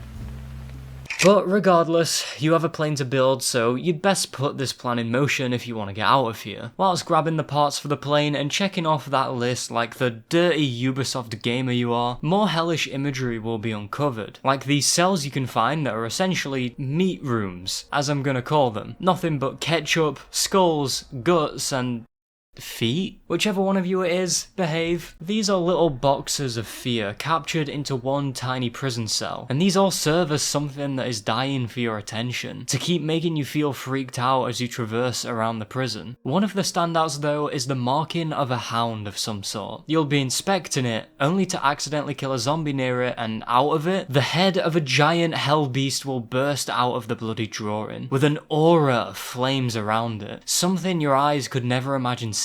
It barks and snaps at the air, like it wants a bite to eat, and that zombie you finished off flies into its huge mouth as it begins to chomp down on it, turning the zombie into a mushy chowder. It wants to be fed more meat, and after you keep satisfying its hunger, then it will retract back into the drawing. In this particular room, below it is a pit of lava that you can just imagine how unbelievably hot it is just by gazing into it, with the grated flooring being the only thing keeping you from the clutches of becoming stew. You can throw grenades in it for 20 points each though, which is great. I will be rich in no time. Whoever did this at Treyarch, you truly spoil us. A very subtle detail that you may have never have noticed with Mob of the Dead are the prison signs. There are a few of these, and at first they just seem like they're enforcing rules or harmless little notices or something, but after actually stopping to read them, they'll make you do a double take. An example here is this sign which reads, Regulation number 30, Cell House, loud talking, shouting, whistling, singing, blood gargling, or other unnecessary noises are not permitted. Another sign says, Regulation number 666. Deal with it. Do not get too close. They are not your friends. Destroy their brains for quick extermination. If you are bitten, please game end yourself. As you can see, some are subtle about it, and some go all out with the horror so earnestly. Makes you think about what some kind of hell-type prison would be like with these kind of conditions and regulations. They're just so forward and blunt too, catching you off guard out of nowhere, and can be quite a shock to first-time players finding these. I remember the first time I saw these, my stomach dropped just a little bit when reading one. To add to the already long list of satanic imagery, there's this bathtub that you can come across that is full to the brim of thick strawberry jam, and after doing a certain Easter egg in the map, a hand will come out of it and give you your reward, the golden spork. It all looks repulsive as your mind imagines if it's just the hand that's in there, or if there's a whole person, or maybe bits of one. There's also the traps, which don't feel outright like that kind of imagery, but they certainly do feel at home here. The electric traps were one thing, but these are so overkill compared to everything else. The only other one that comes to mind that can challenge these is the flogger. The traps in Mob look as though they were designed to inflict pain, like the blade trap that would slice you up before putting an end to your life, or the acid trap which will melt your face off. They come together to add to that gruesome factor within the map. Across many of the prison walls, strange markings can be found which look like they were from some sort of otherworldly being or whatever it is Devil's writing. Do they have their own language? The overall ambience shows that this isn't just some funny, goofy devil. This one is something much worse, something that can ruin your life and make you wish you never had one to begin with. Although we don't directly have a horned demon with hooves in control of us, what we do have may as well be the same thing. Brutus. Despite many, including myself, thinking that this was Stanley Ferguson, aka the guard at the beginning of the cutscene, and Treyarch did go on to imply this at the time, they revealed later on in BO4 that this was in fact the Warden himself, the one running the show here. The scoop of hell you find yourself in. He'll spawn in every few rounds much like hellhounds. With the amount of tricks that this guy actually pulls in a match, he should be the one that's behind bars. He builds up the frustration by making your life so mildly inconvenient, like bonking the mystery box or perk machines, locking them behind a paywall so you have to dig into your wallet of hard-earned points and pay to unlock that old stuff again. Wait, where have I heard that before?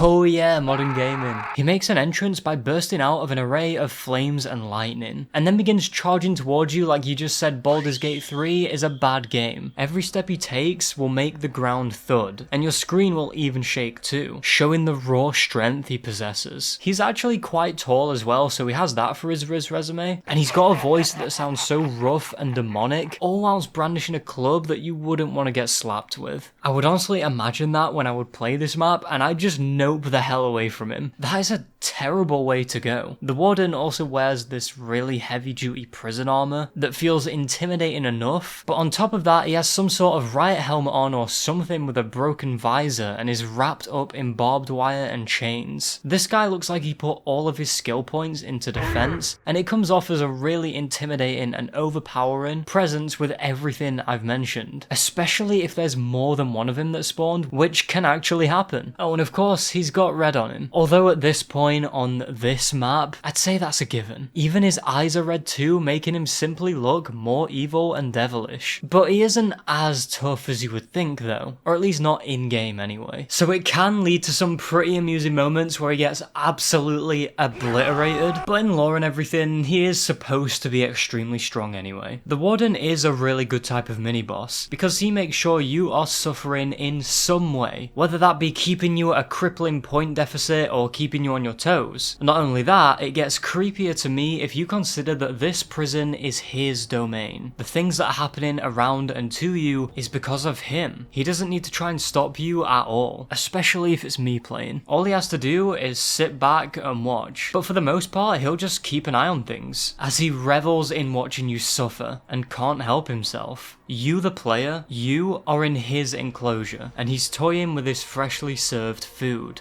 The zombies that the Warden sends in look just as horrific as he does, with these models being some of the most disturbing and detailed designs we've really had since BO1, although granted Nuketown does stand just as tall. These zombies seem to be prisoners and guards from Alcatraz itself, but they look as though they've been mutilated, with those strawberry Ribena stains all over them, and the barbed wire tangled up, wrapping around them and their wounds like it's a part of them now. There's a prisoner model in particular that has this weird metal helmet on, which I never really knew what it was until I saw this. Now I don't think I need to explain what this is, and I don't think YouTube would want me to either. Don't worry guys, I'm behaving over here.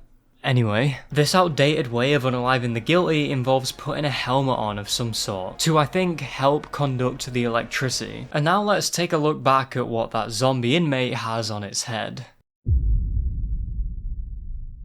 Not only that, but it gets worse. If you look at their wrists and feet, you can see straps as though that's where he was locked in before he got quite a shock. All this detail on just one zombie model is amazing and frightening. Something that when you gaze at them for too long and start really seeing how they look and the implications behind them, it can make a chill run down your spine. These prisoners were clearly brought back from the dead in some way or put through immense pain based off of how they look. There are zombified guards too that roam the prison with their respective uniform and what looks to be large shards of glass wedged into them. Even just looking at it hurts. On some zombies' heads sits a metal frame of some sort that looks uncomfortably tight and makes them look like muzzled beasts. Yet they are still extremely deadly anyway. And one of the most important details about all of these zombie models is of course the eyes. Oh, those eyes. The eyes are red, meaning this is actually nothing to do with Richtofen or Samantha this time. Instead, it's the warden himself that is keeping you trapped here. The layout of Alcatraz is perfect map design, and the crazy thing is, this is actually how Alcatraz looks in real life. The dev team that is Treyarch took a trip there to ensure they were accurate and get inspiration, all whilst learning more about the island. It has a giant watchtower acting as an all-seeing eye that you'd never want to feel the gaze of, and the prison as a whole fills up most of the island, propped up on a rock, hence the nickname it gets. And the interior is almost identical to what we see in game. Once that was replicated, with some tweaks here and there I'm sure, throwing zombies into the mix makes this adrenaline pumping, with the narrow corridors, tight rooms and cell blocks being crammed full of a dense, bloodthirsty horde. It can get bad in high rounds, making sure that your every turn and even your every step is a calculated and swift decision. One wrong move and you're brown bread. Treyarch went so hard on the interior detail in fact, that you can see in between gaps in the walls that lead to extremely compact tunnels where the pipeworks are. You can navigate these in the afterlife mode and even come across a not so alive prisoner with a spoon, where he dug a tunnel in hopes of getting out, a chilling reference to the real life escape attempt where the prisoners used canteen spoons to dig holes to crawl through, which would have been like using a wooden shovel. Being in this prison with all these zombies around makes you feel so claustrophobic, meaning that the design of the prison and the horde themselves complement one another to make this feeling really hit home. That run to the gondola is heart-pounding. The map will do whatever it can to always keep you on the move, never being able to stop, and you feel the urgency of the situation sink into you way more. So by now you've probably gotten all of the parts, and all that's left to do is get to the plane, remember the crafting recipe, and then fly away into the forever and beautiful sky. Oh yeah, Happy New Year by the way. If you haven't already, celebrate it. You should totally get a sniper and ADS at the fireworks here to really appreciate their beauty. It's great. They're gone yet? Okay, now that they're off to do that and get traumatized, let's quickly talk about this jump scare. When you ADS at those innocent looking fireworks, you get this not so innocent face staring back at you, basically breathing on you with how close it is. The menacing gaze completely fills up your sniper scope as a loud scream plays. Child me was nearly out cold over this one. I think everyone's first question was, oh my god, why would you tell me to do that? But I think their second question would be, who on earth was that? When you look at the nightmare inducing face, it seems like this guy has venom in him. He's looking evil. At the time, we didn't have any clue. The only person we had to go off of was Russman, which made a little sense. They do seem to have a resemblance, and I remember this being the widely accepted theory back then, something I thought was true as well. Then there's the theories that it could be the ominous face of Nero from the Shadows of Evil loading screen, which now that I think about it, might have been a teaser for Black Ops 3 Zombies. Or it could be the man, the myth, the legend, Viktor Reznov from the campaign of World at War, Black Ops 1, and Black Ops 2. Whoever you think it is, there is such a threatening look about them that triggers an almost primal fear in me. They stare right into your soul, and although it only shows for a very brief moment, it's more than enough time for it to feel like it has pierced into your mind, and will stay there long after that. Anyway, enough distractions. You've got a plane to catch. There it stands. Icarus. All you have to do is fly away and do the Hell's Retriever spinny thing, because that's what the cool kids do. The plane actually works. Icarus soars into the air like nothing you've ever seen as you stand proudly on top, cutting through the clouds. The night is stormy though, which means that navigating is about as good as a Lego brick without studs. The clouds are thick and it feels like being in the transit fog all over again, but somehow worse. Eventually you come out of the other end of the cloud going even higher. You might have already thought it was too good to be true. To escape that easily? It was a tall order. It's asking for too much in a place like this. But hey, at least you get to pack a punch now. I've won. But at what cost? The Golden Gate Bridge. Yet another isolated place. No different from The Rock. There's something about the bridge itself I find kinda creepy. I'm not really sure what exactly it is. Maybe it's due to the overpowering size and scale of it. Too big to comprehend as it fades away into the storm, lost to the atmosphere. Or it could be the fact that it's a real landmark that's always busy, but here it lies still, like an old relic, with no one there when really a place like this should be busy. As you get your bearings, you'll see Icarus set ablaze, crashing down into the mist below, mirroring the old Greek mythology tale of the boy with the same name that attempted to fly toward the sun, an impossible and dangerous task, as he was met with a terrible fate. Brutus and the zombies will come for you once again, and whilst looking for a way out, you're greeted with this.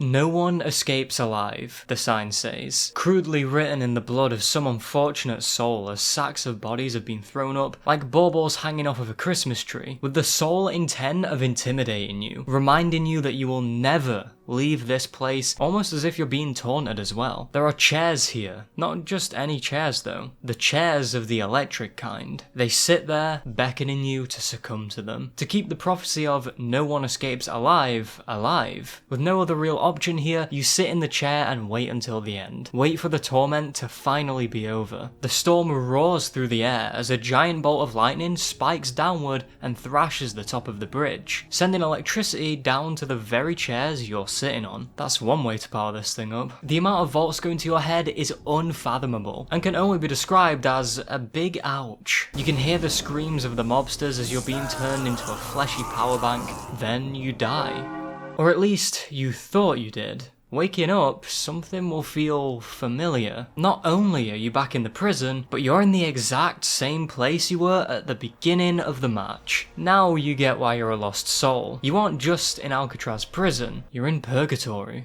The state of life between realms, the existence that pushes someone to their limits, an endless cycle until something is done to break it and you can move on. You are more than isolated here. You're in a pocket dimension, a place in space and time that is segregated and exists in its own way with its own rules, and the one under control of it, the Warden. Although we may as well call him Gojo at this point, he is keeping you here, and so are the errors of the mobster's ways, acting as a leash. Whatever's happening, it's not supposed to be going this way. What is so genius about this reveal is that the mechanics of the game tie in with the story. The story is the gameplay, and the gameplay is the story. It whacks the nail on the head at a whole other level, up there with the kings like Far Cry 3 and Red Dead Redemption 2. Lumbago. Our characters eventually start to realise, as you start to, about this not being their first time doing this. Every time they loop back to the very beginning, like the intro cutscene, they forget what happened. This concept of them being in a loop was already told to you from the very moment you started up the map.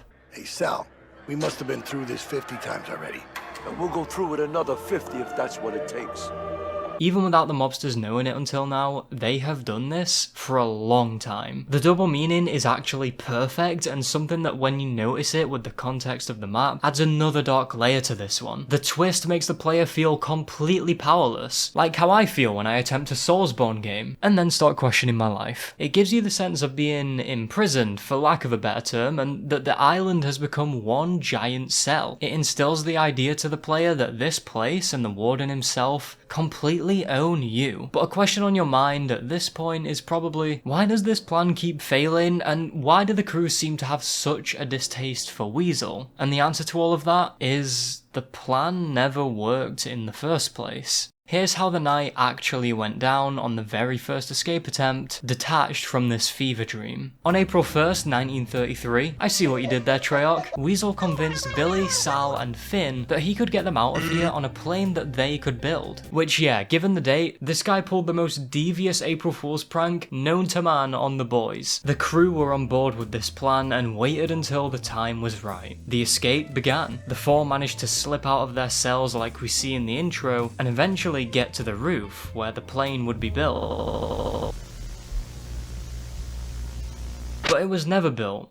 Not in the real world. For whatever reason, it failed, and this led to the mobsters arguing with Weasel and a growing malice towards him. Soon after that event, they decided one day to lure him up to the roof where they beat him, leaving him to bleed to death. I'm sure their excuse for this would have been just checking if friendly fire was on. Eventually, Sal, Billy, and Finn were, naturally, sentenced to death via the chair just a few weeks later. With all four of them eliminated, and given their crimes too, they are sent into this purgatory of hell, with no memory of the first escape attempt, and thus, they try as though it was the first time, ignorant to the fact they're in the twisted dimension. As time passes in the match, the crew begin to actually start remembering parts of the escape plan, the original one, and also between these loops, Weasel will write things in his journal, which is a big reason why he has so much knowledge about the situation they find themselves in. Pages of this very notebook are used as the map's loading screen, and reading can offer some insight into Weasel's train of thought and his understanding of the horrors going on around him. The other three begin to remember that Weasel misguided them, although not on purpose, but they're in a pretty steaming mood about it anyway. Whilst the game is unfolding, they decide that the best course of action to try and fix this is to game end him, securing the victory royale and setting this straight again. It might break this cycle. Now that's the goal of the main Easter egg, where the three of you can go and finish Weasel off. When you get to this point in the game, when they do turn on Al, the players are divided into a team of Sal, Finn, and Billy versus Weasel on his own. If the three-man team win, the game will end with the message, "The cycle continues." But what if Weasel wins, managing to take out all three of them like John Wick? This time, the game will end and the message will say, "The cycle is broken." For both of these endings, it always stood out to me that it says life over instead of the usual game over. Like it has more weight to it, and that although they are the same message, depending on which ending you get, mean completely different things. When it continues, the life is over in the sense of being sent back to the beginning, which at that point, your life may as well be over. But with Weasel's victorious ending, that life is over, as the souls are put to rest with no more suffering. But until the outcome does happen, it's nothing but a constant, agonizing cycle. During your playtime, the crew let slip of their real feelings, commentating and reacting to all of this going on around them. Let's be honest here, you don't just casually go through what may as well be called hell and not start thinking about your life decisions. I always found it intriguing that they talk about the deep stuff when they've gone down and are bleeding out. It gives her a pause not just for them, but for you too. Since when you go down in zombies, what else can you do other than sit there and think? So it mirrors that feeling and bridges the gap between the player and the character. The mobsters will talk about their past lives, the crimes they've committed before they were sentenced to whatever you want to call this. The standout here though has to be Billy. Hearing him come to the realization that he's a monster hurts just a little. Acting tough on the outside when he's on his feet, slaying the undead, but when he's in his own head, he's stuck there. It's ironic, isn't it, Billy? The harder you try not to feel anything, the more it actually hurts. You used to think you could push it all onto someone else. Someone who actually deserved it. So many victims. So much pain. But you can't push it away, can you? Even when you hurt others, doesn't make it stop, does it? You ought to just accept what you are, Billy. A monster. We can even hear Al admit that he's cripplingly lonely, and he yearns for people's approval by overpromising them things so he can be valued and wanted. Hence the whole plane incident. Rejection hurts, but it's not the worst thing, is it, Albert? What really hurts is to be ignored. You know how that feels better than anyone, don't you? Sure, they want your skills, your expertise, but only on their terms. They don't care what else you have to offer, how different you could be. If only they noticed you. Is that why you lie to them? Why you promise things you can't deliver? Be careful, Al. One day you'll promise this may come back and bite you. This is tapping into what I would say is psychological horror, being stuck in your own thoughts and driving yourself further off the deep end. It shows that our minds can be just as bad as whatever it is going on around us. This is no hint to an Easter egg, no quest line or anything like that. Just witnessing people that are lost and afraid, whether they'll admit that or not. Speaking of scares that aren't exactly visible to the eye, let's talk about spooky ghosts. Earlier in this long section, wow, this is long, Alcatraz has been known to be more than a prison. There have been hauntings reported in this place. Imagine being trapped away at this very real place and seeing or hearing someone's r/no sleep Reddit stories come to life. I would be scared. What's fascinating though is that the stigma that goes around about paranormal activity happening in this place is quite widespread. And yet, as it seems, there is no solid proof we have about any hauntings. We have a few anecdotes from people who have worked or visited there, dramatized paranormal investigations, and this picture of a black and white ghost woman from the 30s or 40s, which is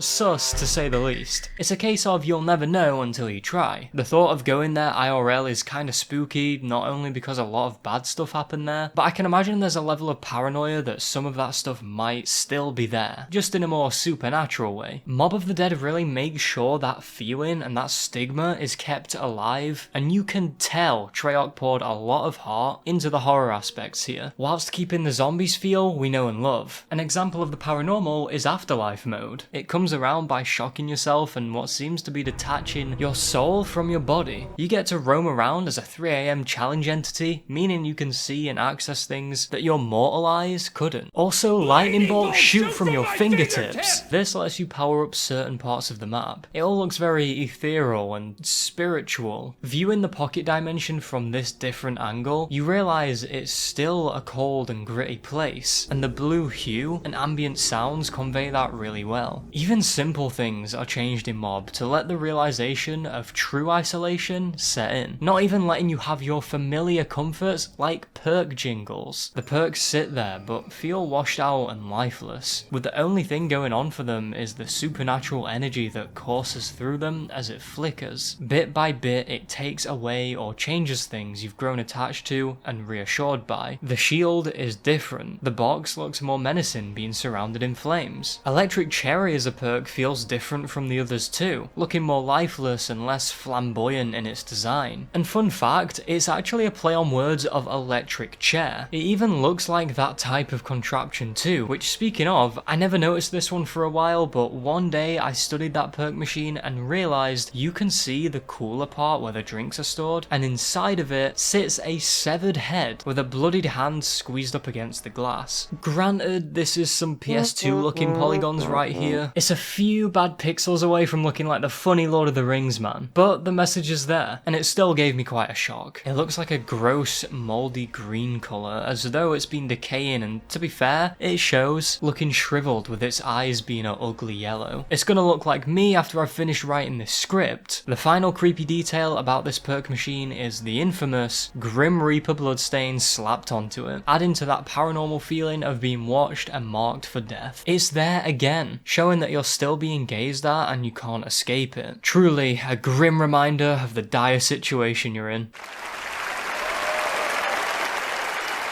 Thank you, I'm here for however long this video is. In Alcatraz, the warden has his own office, embellished with ritualistic candles, markings, and tons of newspaper clippings. He has this billboard here that shows pictures of zombies, the Golden Gate Bridge being struck by lightning, and what looks to be a clipping of a headline which must have said, "Suspect Warden," or something along those lines. There's even a part that says, "Purgatory," or at least it did until it was damaged. These are all little pieces of evidence that can give away that the warden himself knew much more about this than the player would first think. What makes matters worse is that he has a big painting in his room above his fireplace. Does it look familiar at all? So if you haven't just jumped out of your seat and done the thing, then let me remind you, this was the Tower of Babel painting in town, which is the Christian story of when people tried building a tower to reach heaven, something that already has its own meaning in Tranzit, but knowing the Warden has this, gives it a completely new meaning. The Warden made a deal with the Shadow Man, an entity of higher power in the Zombies universe, who is a hop and a skip away from being this world's version of Satan. He took this deal believing he would be enlightened in a way, reborn, as he said before, and becoming a stronger form of himself by trapping our crew in the pocket dimension for this mysterious man. So seeing this painting ominously sitting there, something that was supposed to be wholesome, now skewed and twisted in the Warden's head, maybe he thinks in some way this is his tower to a better tomorrow of his own desires. Or maybe he was a Christian, but when the Shadow Man visited him, he started corrupting him. Regardless, it gives this a really dark undertone as a huge juxtaposition, and is really unsettling when you realise what it means. With or without the context of the wider story, you knew something was up. I couldn't talk about his office until after the twist was revealed because there are so many really good details about his darker side in here. The last thing I want to touch on about this cursed prison is a theory. This one is an absolute game changer, and will make you view this map differently. This is about the body bags that dangle around the map. Considering that this map is purgatory, and our characters keep dying over and over in a death loop that keeps them in its clutches, what exactly happens to our characters' corpses? The idea of the theory is that the Warden cleans house and puts them in these body bags, hanging them on meat hooks as trophies without us knowing just how many times we've died doing this. It's a spine-tingling detail that there are a bunch of unalive sows, billies, fins and weasels savagely brutalized like this. If this still isn't convincing enough, notice how the bodies are usually hung up in groups of 4. Playing Mob after learning this theory makes it even more uncomfortable somehow to roam the morbid prison and leans further into the psychological horror parts of this glorious map. Mob of the Dead, if I haven't made it clear already, is one of the scariest, most menacing zombies maps of all time. I've got to move on to another map that is just as effective to me so I don't go on and on, but Mob of the Dead tells its harrowing story through gameplay that complements the horror as you live through each and every life the mobsters live, down to the bloody end. The last time we saw a cycle like this in zombies was Shangri-La, and that story was perfect. And Mob scores another home run. In fact, it strikes further, showing the effects of the twisted cycle and opening your eyes to the existential dread of what something like that would be like. It gives you a full load of spooks right in front of your eyes, like Verrucht, and clings onto you so you don't miss any of it. Aspects of the story even mirror the real life events at the real Alcatraz I mentioned at the beginning, such as 3 of the escapists leaving one of them behind who is literally called Al, and then assembling a makeshift vehicle out of parts to escape the island. This masterpiece of a map shows so much terror in so many ways all at once. It displays it so cinematically, so deeply, and is so story rich. You can really feel all of it suffocating you as you can do nothing but yield and squirm at its mercy. It carries heavy themes of repent, psychological crisis, constant agonizing pain, and most importantly, being truly lost. Your body is a prisoner on the island and your mind a prisoner in your body. At the end of it all, it's purgatory, straight up, right to its core, and with the experience you've just been through, you'll have a small fraction of an understanding that being consumed in it is a fate much worse than death.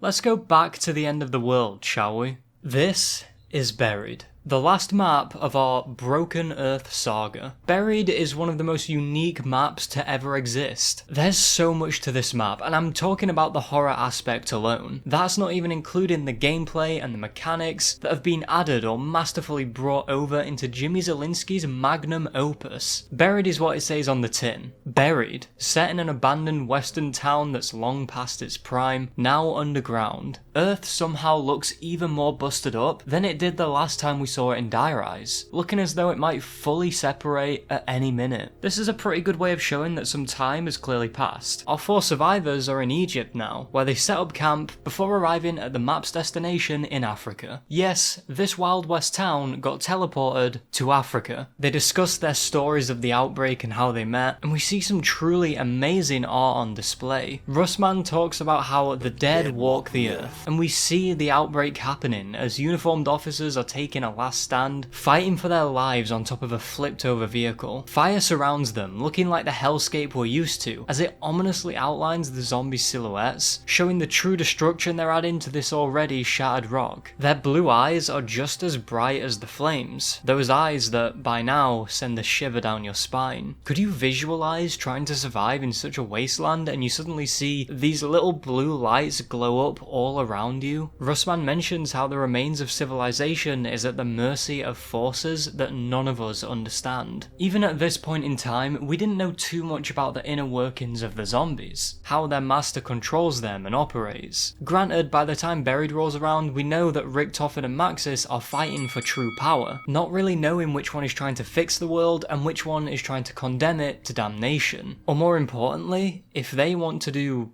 any of that. The survivors here don't have a wiki to read, nor do they have our saviour Jason Blundell to drop a timeline or give specific details of the events that have transpired. They know less than us.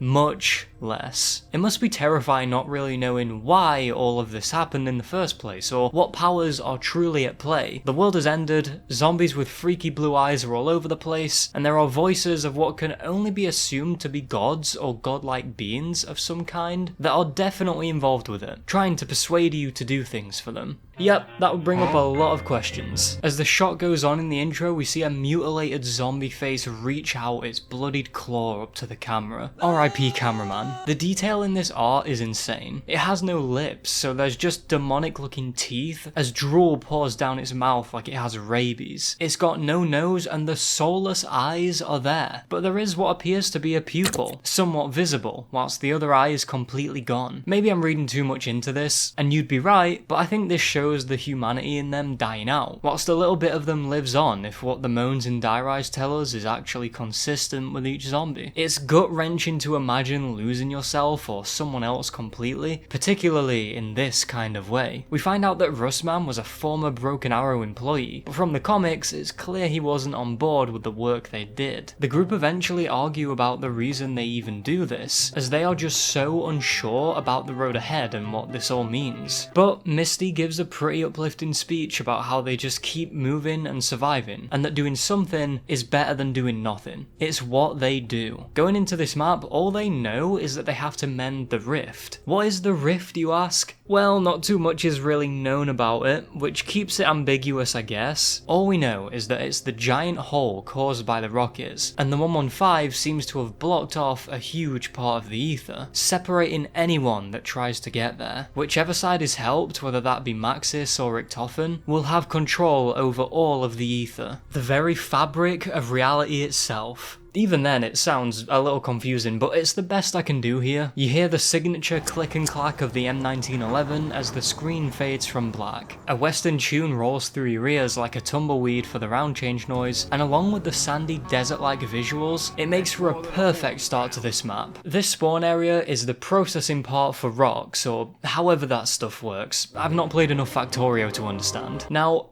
I know this map is called Buried, but when you start, you aren't actually in the buried part yet. Instead, you've started not just above ground, I mean above ground. If you walk around, you'll be greeted with this horrific nightmare.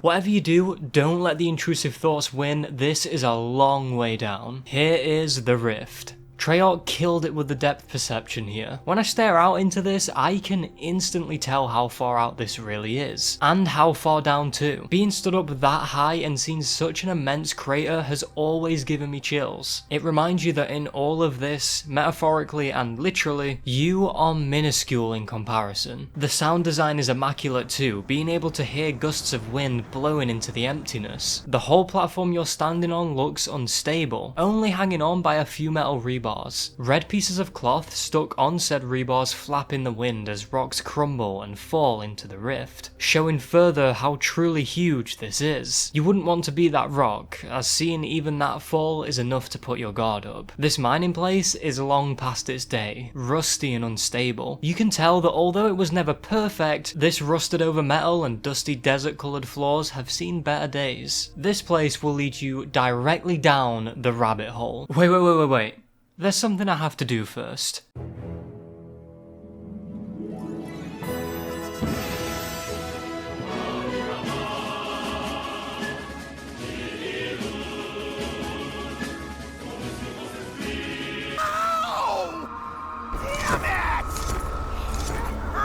After the crash landing there, you get up, and it's as though you've now entered a completely different world, and it brings out such a jarring feeling. It's disjointed, like you've taken a wrong turn of some kind. You sense that you're stuck down there now. Well, you're here now, an old, abandoned western town.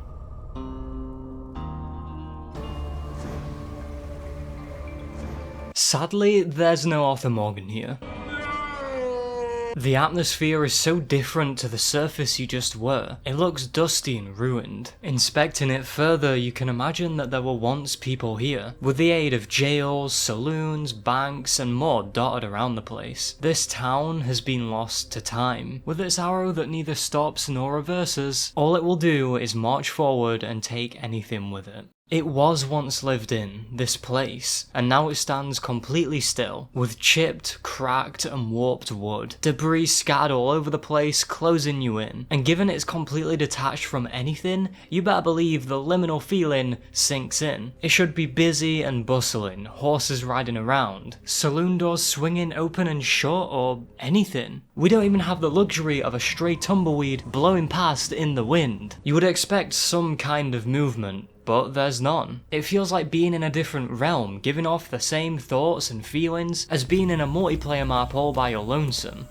A sea without fish, an office without equipment, and here, a town without people. This disconnecting logic is what can tug at your brain and make you confused or suspicious, and it works, putting me on edge with the dead air that flows through the streets. Buried does this better than any map I think I've ever played. It seems like it does this kind of thing on purpose, seeming so self-aware as to how alert it makes you. Going at this weird, slow pace, and the general quietness is weaponized perfectly against the player, as in Zombies, we've come to expect a much quicker pace in most other maps. It makes your fight or flight sensors steadily raise as you stroll around the ghost town. The buildings in here are starting to be taken back by nature, with leaves growing through cracks of wood and around buildings, dangling over the man-made structures seamlessly, showing how much time has passed. Rocks burst their way through parts of the structures when it was dumped here by temporal boogaloo rifts, or some rocks may have just collapsed onto the structures. Inside of them, it's quite noticeable how they're decaying and fading away, with the saloon's walls that were once a lavish red now look damp. The wallpaper in the candy shop is peeling away whilst it tries to cling to the surfaces. Furniture and other walls are losing the colour that at one point made all of it inviting and pleasant on the eyes. You can tell that said furniture has a layer of dust coated on it and is all washed out. It's all going away. The wood warps as it ages, and combined with the elements pushing back and being lodged in between these places, it starts to feel claustrophobic. Like the buildings are bending around you to trap you in. It doesn't help that it's dark too, with certain areas of the map having no skylight at all that shine through the cracks in the rocks you're trapped under, and makes it more eerie when you see zombies' eyes glow up in these places, such as the mines, and seeing them crawl out through these tunnels in a desperate attempt to get you is so disturbing. It starts to show you they truly can come from anywhere. These are very dark, very tight tunnels that feel as though you need to duck your head just to move around in. They got me feeling like Ted the Caver in here. They're damp, and just by looking at them and being in them, give off the impression they're cold and gritty. They loop around parts of the map, and navigating them can be a little confusing at first, with some turns leading to nothing but dead ends, covered up by rocks and sealed over with giant webs. The rails that run through the mine appear flimsy and worn, so when you have to walk over them, it feels like a tightrope, and some can even collapse right under your feet, sending you further down into this rabbit hole. Many of the buildings also yank out that claustrophobic feeling in you further, as they're extremely small, meaning that all it takes is about 2 or 3 zombies in places like these with you to be the difference between life and a shameful route back to the lobby. If you pay some attention to the interior of these buildings, not only can you see how damaged they are, but there are remnants of humans here. You can find pictures hung up on walls of people, men in suits that look important, family portraits. Now none of that is there. Nothing to match those pictures. Lost forever and now remain as only memories trapped within frames. But whilst you're looking around, you might notice things sound strange too. A weird noise brushes past your ears, keeping you even more alert. It sounds ghastly.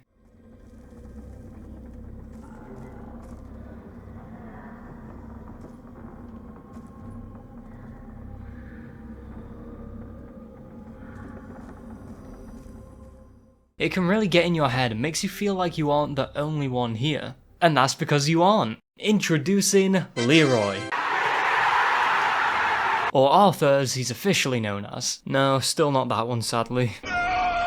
This guy is found hunched up in a cell and wow, he's really big. Don't worry though, he's truly a gentle giant that looks so sad trapped in this prison cell. Although the official reason was revealed as to why he's in there in the first place, which is him being the Wolf King's servant and through temporal rifts got thrown into Buried where we see him here. There were lots of theories beforehand as to why, but regardless, here he is. You can get the key and let him out of the cell, but instead of walking out, he cowers in fear, clearly spooked by this place. Or maybe the events before with the Wolf King. What it takes to get him moving again is bribing him with the cough medicine on the shelf next to him. Once he guzzles it down, he gets the courage and strength of a shonen protagonist and charges into the debris, smashing it open. And with that, a bond is formed. Leroy is one of your biggest senses of relief in here, and feels like an actual friend. Or am I just weird? He can protect you and help you out with certain things around the map to ensure your survival, so you don't end up being a fossil in this town, forgotten with the rest of it all. It comes at the cost of giving him candy or booze. Truly, a simple man. Leroy is great, as seeing him and working together from time to time can really help lighten the mood, even if only very slightly in this overwhelmingly haunting place. Like when he has a crawler that he can hold on to for you, he starts cradling it like a baby, before then suddenly slam dunking it onto the floor once you're done with the round. Okay, that's all the happiness you're getting for the rest of this video. The once quaint mining town wasn't the only thing buried underground. Of course, so were the people that inhabited it. You found them on their own turf here, and their outfits verify this. When seeing them for the first time, one thing that will stand out immediately besides their dazzling drip is the heavy dust and muck they're coated in. It drowns out the colour of them from head to toe, showing how the clock has ticked forward and pushed them along with it. It's as though they're fading away underground colour first. I've noticed they don't look overly brutalised like we've seen in maps, such as Mob of the Dead and Nuketown. Instead, they're just dried up and rotting away, turning to skeletons, and you can see where the flesh was disappearing away from them. What makes these zombies the most compelling to me is that you quickly realise that these former people spent their lives here. They have different outfits that communicate to the keen eye what they did or how they lived. We can see what looks to be miners, gunslingers, wealthy upper class gentlemen, and they even had e-girls back then too. This kind of detail is ridiculously immersive, making you realise the kind of people they once were. This, combined with those pictures of the townsfolk I mentioned earlier, doubles down on the point that this town once had life in it. Thinking back to those pictures now may make you wonder if you've put any of those people out of their misery. This map is essentially a sandbox, so whilst you're keeping busy building all the contraptions in the game, those noises slowly keep catching your ears. And when the place is quiet and there aren't any zombies around, your fear steps forward. You start to feel like you shouldn't be here in this town, and that it should be left alone. Is there someone or something else here?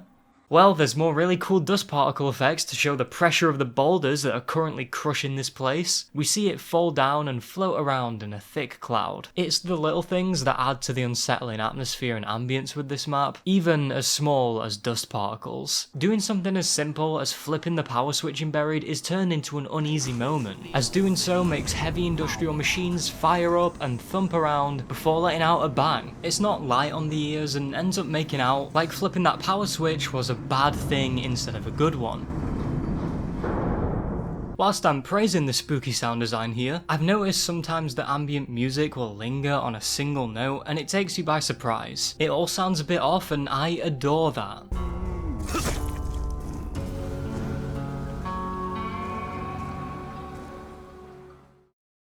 There comes a time in your march where you'll stumble upon this area. It's darker than most other parts, like that one place you don't want to venture all the way through, as it stirs up a suspenseful shiver in you thinking you might be too far in. There's a church and a courthouse nearby. Inside the courthouse, nooses ominously dangle in front of you, locking your eyes to focus on it and think about the things that went down here, or what went up. Many people lost their lives in this room in a really grim way, one that's supposed to strike fear in others, set an example. Now it dangles before your eyes. Fittingly, next to this is the graveyard. They were not messing around. Which looks about as creepy as you would expect an old abandoned graveyard to look. Many of the dead were laid to rest here, and the gravestones are chipped and cracked at a place that's supposed to be sacred and bring some warmth. That being the church that is also in complete disrepair. And all that is now shrouded under cold shadows. Seeing the place be so destroyed is now such a jarring contrast. With the way the top of the roof is jerked to the side, it symbolises something is still not right. Trees down here look crooked and spiky, like they're a far cry from the luscious leaves of Shangri-La we once viewed. Down here, it looks like they never got to be trees at all, so withered and decrepit, just like the rest of this place. The whispering you've been hearing is even louder now. It's even harder to ignore at this point.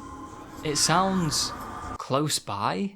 Lurking at the back of the map is this mansion. A rundown, misshaped manor that looks macabre. It's a dark black, with strong orange lighting in the windows. It's so obviously old and abandoned too, yet when you're looking at the window, your worst fears have come true. There is someone watching you. A silhouette fills the window, looming over you. Why are they watching? What do they want and who are they? Before you can really make out any details, they vanish. And before your very eyes, the figure reappears somewhere else, still watching. A green poof of smoke follows them as they zip around. Are they even real? All you can really see is the colour black and a pale skin tone. They look to be a woman. Once you eventually muster up the courage to enter the house, the doors fling open. It seems quiet until the paranormal woman appears from nowhere, flanking you and catching you off guard. This apparition goes by many names, not truly officially having one, with some of these names being the Witch, the Ghost, the Lady of the House, Miss Brown, and Lucy Lane. That last one does sound a bit random, but there is a good reason for it. I'll explain later. Whatever you want to call her, she's clearly a ghost that is out for vengeance, and will attack you, cloning herself many times to try and overwhelm you. After taking all your points, that is. Her many apparitions will come out from round corners and get the jump on you, and even get me startled still after all these years playing buried. I think it's crucial to note that there are no zombies in this area. Instead, you are in her domain, an intruder, yet she is the one hunting you. Zombies are the least of your problems right now. In order for the ghost to actually damage you, she has to drain you of all your points first, which when she does, a certain animation can play where she'll kind of raise her arms in the air as a purple essence appears, like she's consuming them. I always interpreted this as her sucking your soul out or something like that, just covered up and used as a game mechanic. She might not have the brute strength of a zombie, but she can drain you of life essence before chipping away at you. She also moves much faster than a normal zombie, and this makes her very speedy, being able to catch up to you before you even know where she is. It doesn't help that she's near silent whilst moving around and seeking you. If you listen closely, you might just be able to hear an ethereal kind of noise, or the occasional whisper or raspy breathing.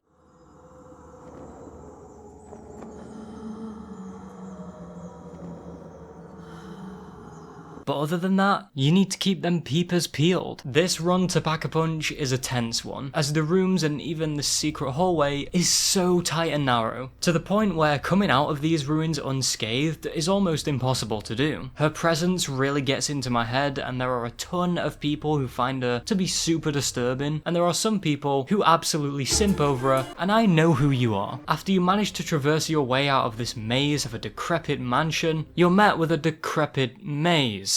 an actual one. The Spectre will keep following you around the hedges as you try to navigate your way around, which can be more difficult than some people give it credit for. You can run into dead ends quite easily, and if these ghosts are keeping a good chase, you will have no idea which corner they'll be lurking around. All you'll be able to hear is those faint noises from her, but you won't be able to see her until it's too late. Or you could just use the paralyzer and glide right over it. I love that even though you're technically outside, it's still extremely tight to navigate around as well. It keeps the tension high and makes sure you give it your undivided attention. You'd expect it to be more open, but no. You're just as confined as you were indoors. If you manage to get out of this horrible maze, you'll be rewarded with Pack-a-Punch, but if not, you'll be lost in a bad situation. A sitting duck. When you get to Pap, you'll notice it's sat, tucked away underneath a fancy gazebo that looks overgrown and covered in cracks and scuffs, losing that beauty it once had, and there are broken stairs spiraling downwards that the machine is located at the end of, or at least where it isn't broken anyway. If you want to go further down, you can't. It's a long way down, and all you can see is the vines crawl down into the gloomy darkness. You don't want to fall down there, or else you'll splat like dropped ice cream. You see mist float around, further shrouding the place, and it adds so much ghostliness to that overall ambience Buried has. A nice touch is that the barrier down here is so empty. All your mind has to go on is that seemingly the rest of the area is nothing more than dark, damp halls with drab brick walls surrounding you. Seeing zombies emerge from these obscure places shows that in this apocalypse, they could lurk deep underground, which is an entirely different horrifying thought. Being down here, thinking what it would be like to be even further down there, makes you feel suffocated on a new level. It's like Buriedception or something. Being even further down than you already actually were to begin with is as though your tomb is being sealed. Although it makes for a great camping spot on co-op. Let's go back a bit. That house, it's ruined, and piles of rubble heap up like hills, making this place even more rundown than Kino. And it's so dim with the exception of the perk machines and a few lamps that gives some light into the house that's long past its glory days. And it now seems jarring to be in there. Imagining how this all looked in its prime leaves a strange feeling, like it's a shell of its former self, long past the days of any joy it once brought, and really, that extends to the rest of this town. But the comfort a house should bring, especially this classy 1800s mansion, is gone, and now it's decaying and cold. Being in there alone makes you even more trapped and vulnerable, like something is gonna jump out at you, and this time, it actually does.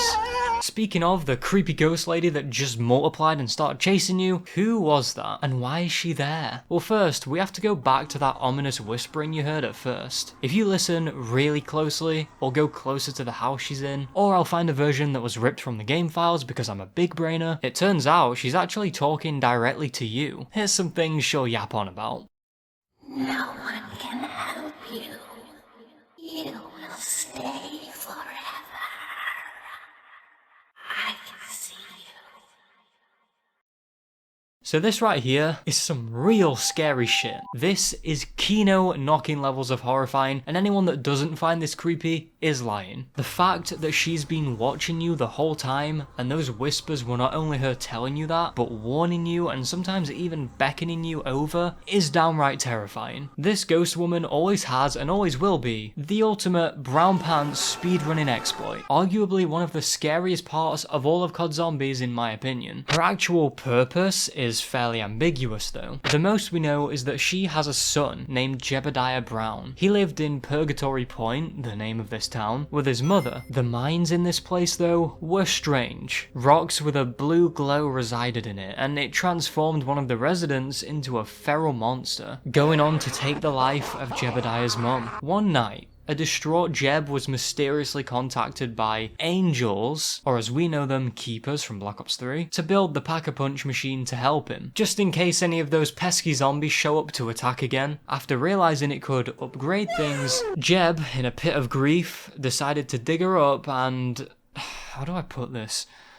Pack-a-Punch his mum thinking it would bring her back. It kinda did, except it turned her into this ghastly apparition we see in Buried. She reportedly floated around and would be seen by Jeb playing the piano from time to time, whilst coming back as a younger version of herself. When we see her, she seems dangerous, but weirdly calm. She isn't shouting at you like Samantha would, but at the same time, she's not exactly a guiding light of comfort. It ends up being this scarily neutral tone that has underlying malice to it. Kinda like Gus Fring in Breaking Bad, acting calm and collected, but something just isn't right and comes across as sinister. So this is actually her house, which makes sense when she says, I am the lady of the house. she's clearly now tied to this place and is protecting it from intruders, wanting to rest in relative peace. What's left up to the imagination here though is the quote where she says, This house holds many secrets. like, what does that mean? What exactly is she talking about? What is it she wants to hide so much? It's a thought that can linger in your mind, making you ponder all the possible answers the place holds. Is it just the pack-a-punch she's referring to? Or is there something else? It might be something that we can't see, or just maybe this alluded to a cut Easter egg of some kind. Whatever the case, thinking about it can lead your mind to some dark places. The strangest detail of Miss Brown though is her face. She looks so sad. In fact, if you look extra close, you can see tears streaming down her face. She looks like me if Zombies in 2024 sucks. Why is this? What's getting her so down in the dumps? Well, that part is a mystery. My own theory is that because of all the people in her hometown that have pulled the rug, including her own son, she now has to wallow in the emptiness, realizing the life she once knew has gone and is never gonna come back. And now she exists there, immortal but broken, as she mourns with a look of unfading anguish.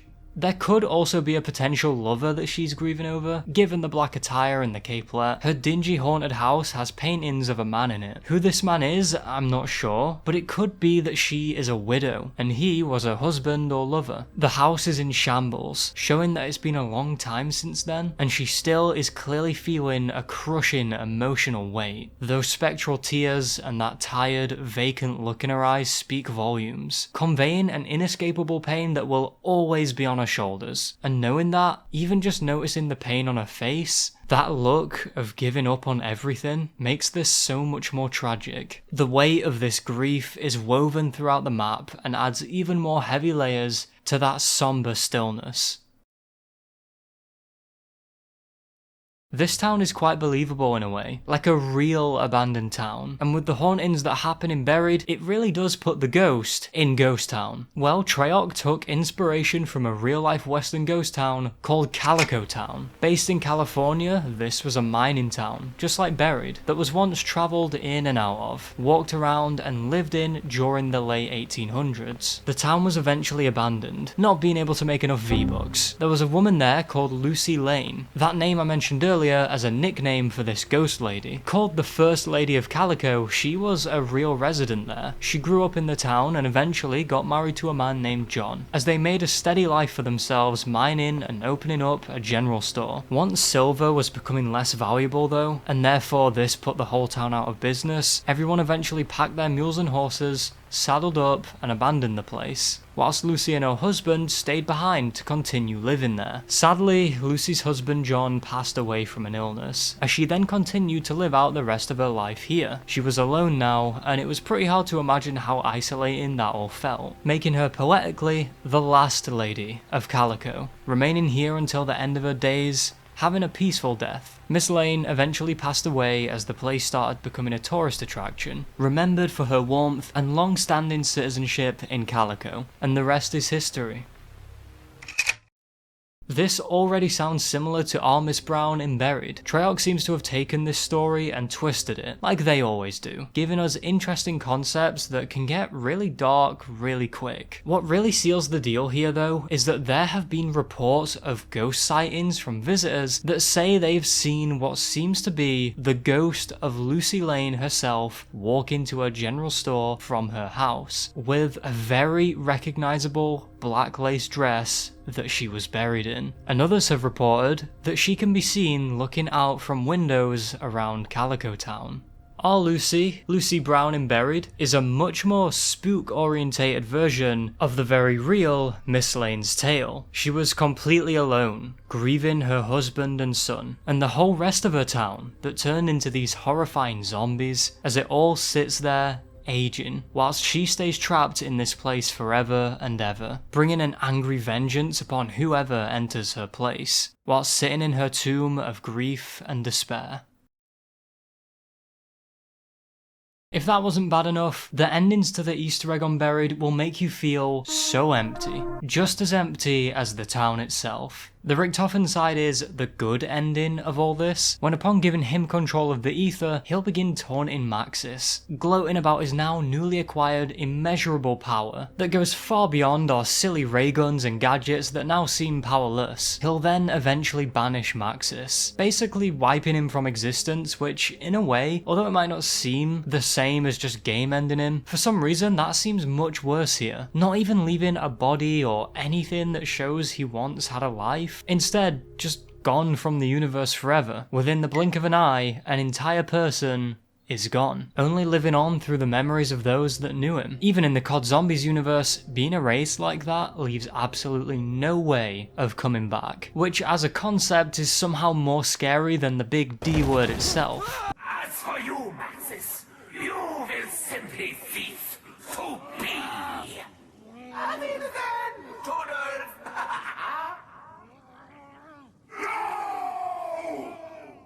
After this, Richtofen decides he wants a new body. Take a deep breath, Samuel. We're about to get a whole lot closer.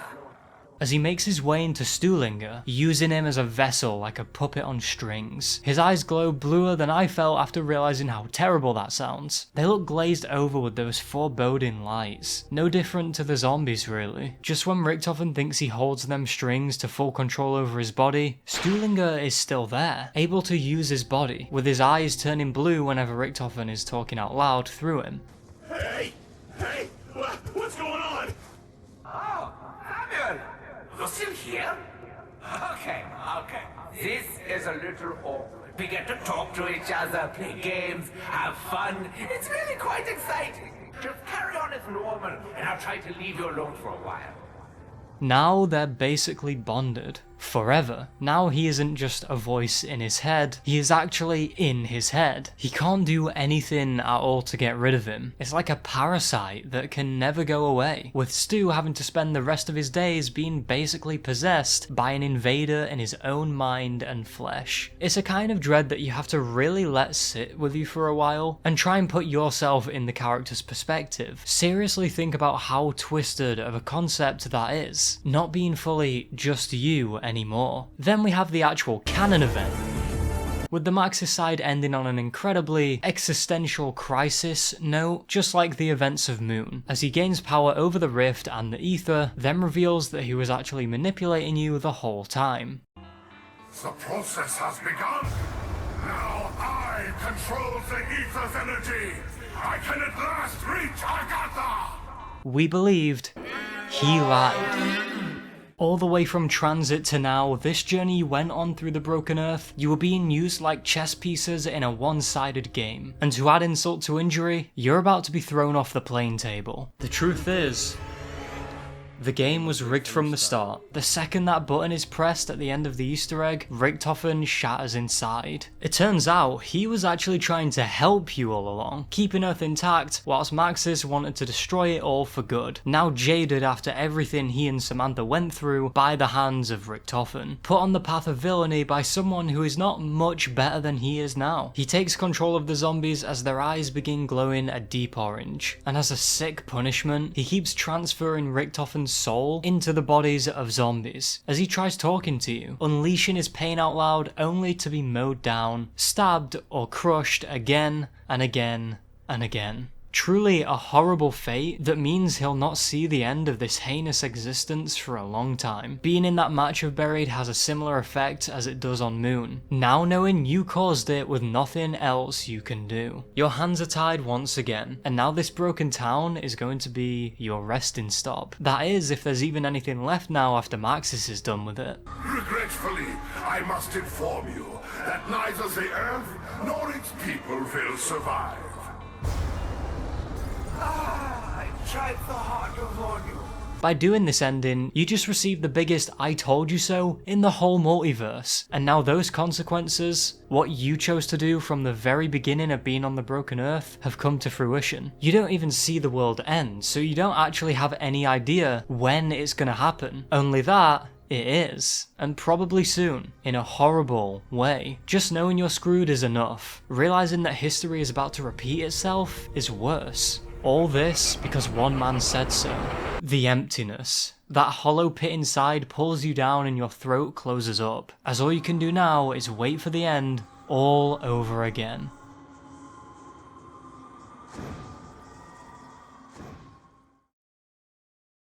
Buried's tale is as sad as it is terrifying. It takes you out in the middle of nowhere, in a town that's completely stuck, cryo-frozen in the chamber of time as the broken earth keeps turning. It shows a different kind of horror that is absolutely perfected, making you drown in this heavy atmosphere that's twisted and dilapidated. Places and ghosts like Buried always have a story, and that's a part of what makes them so tragic and chilling, only seeing what's left behind as the rest of it all moves forward. You don't belong here, and you're being watched and preyed on by not only the zombies, but the events of the past that lingers around the town as the echoes of tragedy seek you out. Abandonment, loneliness, and being lost to the unstoppable shadows of time as a hollow shell couldn't be any more prominent here. A huge departure from the non-stop chaos that ensued in Mob, so liminal, so hazy. These nerve-wracking feelings are conveyed to you masterfully, all in this decaying ghost town, as the prying eyes of pain and time watch your every move before the curtain call.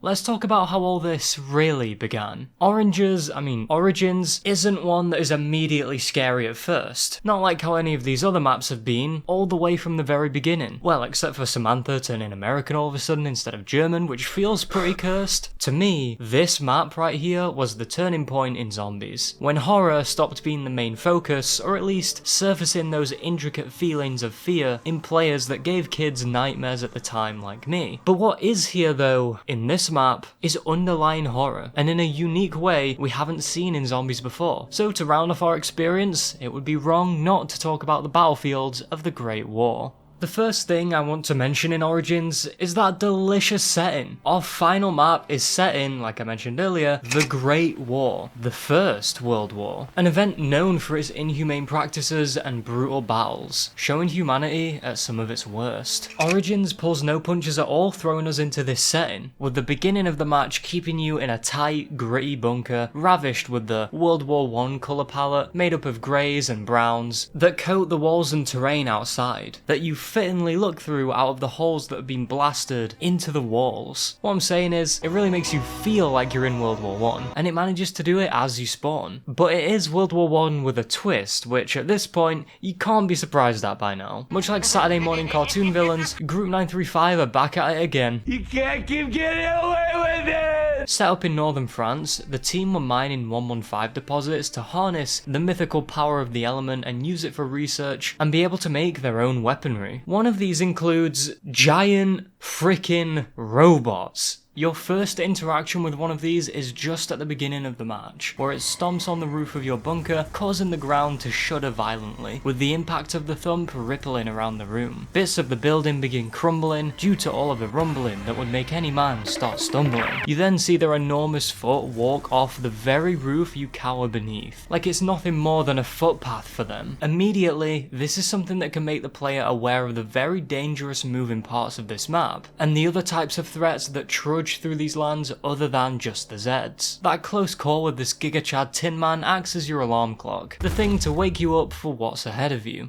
Group 935 made these to help win the war, and these robots being used as a weapon sounds horrifically devastating. In Origins, the only threat we have to worry about from them though is accidentally walking under their foot, so one of these things actually going after you sounds like a nightmare. Seeing all three of these chonky boys tower over you as they all walk in sync like a boy band, orange visor eyes beaming like a symbol of doom coming towards you, must be a harrowing sight for the enemies on the receiving receiving end. These robots are ginormous, standing at 1,000 feet tall. These metal monsters are most likely taller than the skyscrapers in Die Rise, and instead of being on top of these monoliths, we are going to be getting crushed by them. In terms of height, they are just under the Empire State Building. I feel like we need one of those Attack on Titan size charts or something. They walk around like moving statues, and with each rigid limb they move, you hear straining machine noises screech across the air, before that deafening crash of their foot cries out that can be heard from a long way out, sounding like a bomb just went off, or more accurately, a vine boom. Being stepped on might sound great until you meet one of these tremendous machines. Imagining being flattened by one of these would be a horrible and messy way to go. For them though, it would be Tuesday. They're so menacing despite not even actively targeting you. They convey an outstanding sense of weight as they walk around too, and what tops the robots off for me is the huge orange glowing eye that stares into the very essence of your being. That is if they look down at you as though you're an ant like we see in the intro cutscene. If I'm talking about the scale of the Goliaths here, I've got to mention how amazing it is when you realise that many of the muddy plains you walk on within the excavation site and on No Man's Land are actually giant footprints they left behind from their stroll, which like I mentioned earlier, makes you feel like an ant, something so minuscule and insignificant despite playing as Primus of all people, arguably the most important crew in all of zombies, the ones who changed the whole universe, reduced to a little speck inside the mark of an iron mountain that can be so easily squashed. There are 3 robots that patrol the map in a set routine, and despite their size and sheer noise, alongside their predictable routes, this somehow doesn't stop them from sneaking up on you when you least expect it. Probably because you're too focused on whatever silly thing it is you're doing, like building a little shield or making a brain fly. When this happens, which isn't all the time, but when it does, it would make those FNAF playthroughs back in 2013 look like therapy. Something else I find really intriguing about these robots are their names. Yeah, they have names. When you manage to get inside of them, they have a name at the control panel, and you may notice that they are fittingly named after Norse gods, striking fear even through their titles after being named after such mighty deities. Honestly, in comparison to mere mortals like us, that are nothing when compared to them, they may as well be gods. Seeing the 4th robot, speculated to be called Loki, collapsed in the mud as sparks fly out of it, shows that they aren't. But whatever took them down must be even more powerful, and the reason people say this one is Loki is because it's a fallen angel of sorts. One of these gods has actually managed to be defeated, and it's just thematically fitting, as now it has stumbled down to the same level as us fragile humans. There's an ongoing theme of steampunk here that's rooted in the DNA of Origins. The robots are by far the biggest example of this, but pretty much all the machinery has the exaggerated swagger of old technology. It glams up the devices with a whimsical finish, looking much bigger and more dangerous than new in certain areas of the map. And it complements the World War I setting so well, bringing out a gloomy and gritty feel this war had, whilst somehow striding away from realism, adding in its own aesthetics with all the gadgets and machinery mixed in, one where this technology runs supreme. And these all stand next to the strange ruins around the map. Ruins that look alien in nature, considering they're from a completely different time. It all comes together to ground itself into an abstract new plane of fear that can feel just as overwhelming as it does mysterious. Scale is also used to show the true fear of No Man's Land, which is the muddy terrain you can get stuck in and buried in if you aren't quick enough to escape the zombies who are more than capable of gliding through it, adding to the powerlessness you feel in comparison to the overbearing horde chasing you at full speed. When looking out into No Man's Land, you see nothingness, just a harsh fog that goes for miles, as though this land goes on forever, and given how slow you are in the mud, it plants the seed into a player's mind that you have no chance of running away from here without being smited down by Mother Nature. As you walk around in the trenches, both of the rugged walls stand either side of you, displaying bodies impaled on spikes that watch you with dead and soulless eyes. They sit still, brutalized. They're at the mercy of the harsh weather that also works against you, obscuring your vision, especially with the fog rolling in. They're hung up like Halloween decorations and are completely withered from being outside, decaying this whole time. It's some brutal imagery, and the way they're slumped over and so limp, devoid of life, doesn't help at all with the scare factor. Taking a good look at these bodies was one of the things on Origins that got under my skin for sure, which knowing that the bodies around you slumped up in the trenches are probably the same victims as the piles of bones you dig up with your shovel keep death in your sight constantly. Although I'm talking about what's in front and around you, wait until you look up. That's when you see what is easily one of the coolest yet most foreboding things I think I've laid my eyes on in zombies, which is this map's skybox. It's so mesmerizing, but at the same time, it's so threatening. World War I fighter planes dart around the place as these large-scale dogfights are happening right before your eyes, and you see gunfire zipping about as it seeks its targets. Occasionally though, a huge German Zeppelin will invade your eyes, watching over the battlefield, and it brings with it the same encompassing emotion that they do when looking at real pictures of them in World War I, which now that I think about it, is straight up just megalophobia. The black and white colours bring a vacant look to them, depicting them as some kind of UFO. They're so giant in scale, and seeing one of these fly overhead in Origins is quite intimidating, knowing that the enemy watches over you and that no matter where you run, you can't get away from this thing. But amongst all this, above it all, a spiral of impending doom reigns above everything. This has to be colossal. It gets to a point where you know it's massive, but you just can't quite comprehend it. This is the gateway to Agartha. Although it's a promising place, it looks terrifying. It spins out of control in a harsh storm, and it's something you wouldn't want to be in the middle of. It would be so disorientating and you wouldn't be able to see a thing, making you go out of control and off balance at the mere thought of being swallowed in its depths before seeing the light at the end of it. It also has a resemblance to something like the eye of a storm or cyclone. Being so large scale wise, it looks as though it would tower over you and swallow you up as if you were nothing. Its overwhelming size and positioning make this weather forecast a foreboding cloudy abyss you can get lost looking deep into.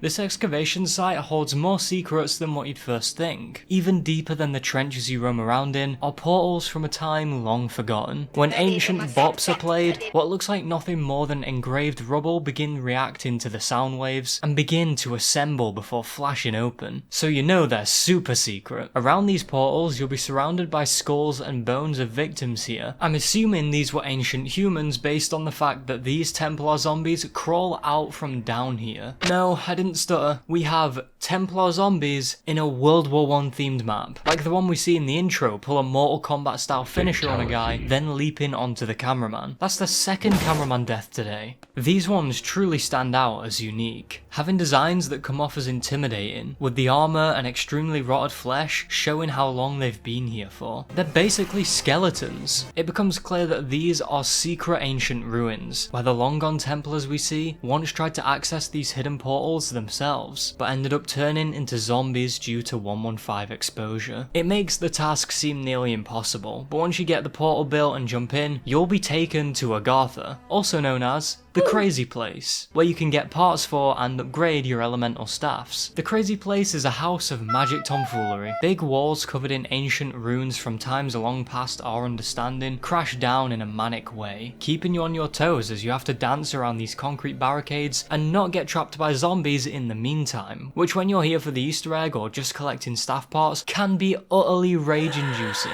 It's chaotic, completely out of your control and unforgiving as it doesn't care who you are or what you're doing. If you go in here, be ready to face the powers at play, which once again is Origins beating you down and stripping you of dominance over the arena. It's ironic when you can wield literal staffs with magical gems in them. The zombies themselves are soldiers from the trenches, naturally. They have masks that cover their fleshless faces, with their whole body being stained in dirt and mud. You can see how the devastating weather conditions have really gotten to them, making them look like shriveled twigs from a tree. Their skin just looks cold and is a completely different colour due to the decay being sped up by the environment. And with this zombie you can even see the bullets stuck inside of him. And some zombies have goggles on, with the lenses smashed, revealing those ever imposing eyes, gleaming like headlights, which I should probably note they're back to the Samantha yellow colour because this is a different dimension. They're even covered in little holes with blood seeping out of them, which knowing this harrowing war is either bullets from where they were trick-shotted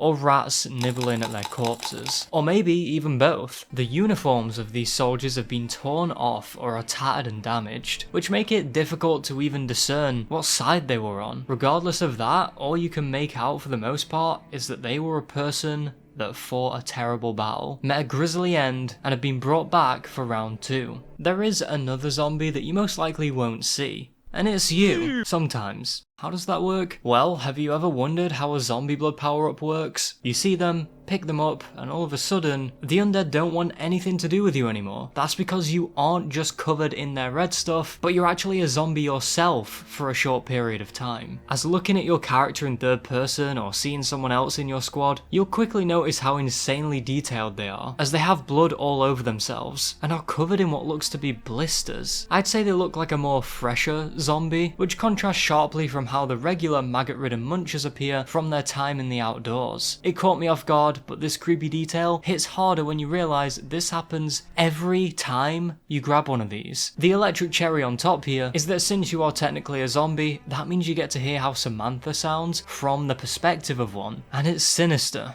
Please, I've been alone for so long. I want to go home. I want things to be the way they were before. Step 1. Secure the keys. Step 2. Ascend from darkness.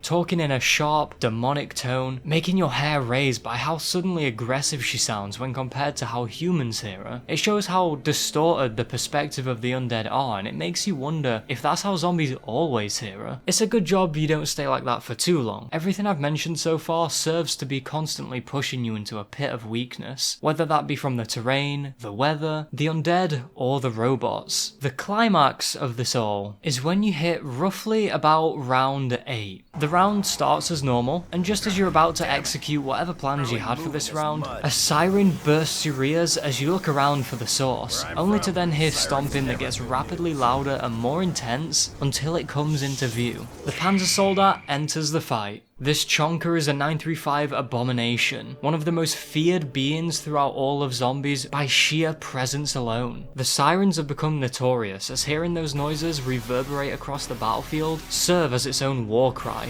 and for you, a warning. This is enough to strike fear into the hearts of zombies players. The Panzer is basically a steampunk fan's wet dream, being a zombie contained in a giant oversized mech suit, equipped with a flamethrower and an unnecessarily large grappling hook, ready to grab your cheeks and pull you in. If it does manage to hook you, it'll start melting your face off as it reels you in, and the only way you can get out of it is to spray at his heavily armoured visor and pray you live to tell the tale. With the toughness of his armour, it's strong enough to avoid being as meltable as Brutus, but if you want him gone, it's gonna take some doing. He's fast, powerful, beefy, and can wipe whole squads if they're caught off guard or in a bad position, making him really overpowering in 1v1 close contact situations. When you try to evade him, he will stomp through the narrow corridors and trenches, being wide enough so that he acts as a divide between you and a way out, meaning there is no turning back to try and slip past him, and the best you can do is scurry forward and hope you can put enough distance between the two of you. Easily one of the most genuinely frightening things of Origins that never fails to get the adrenaline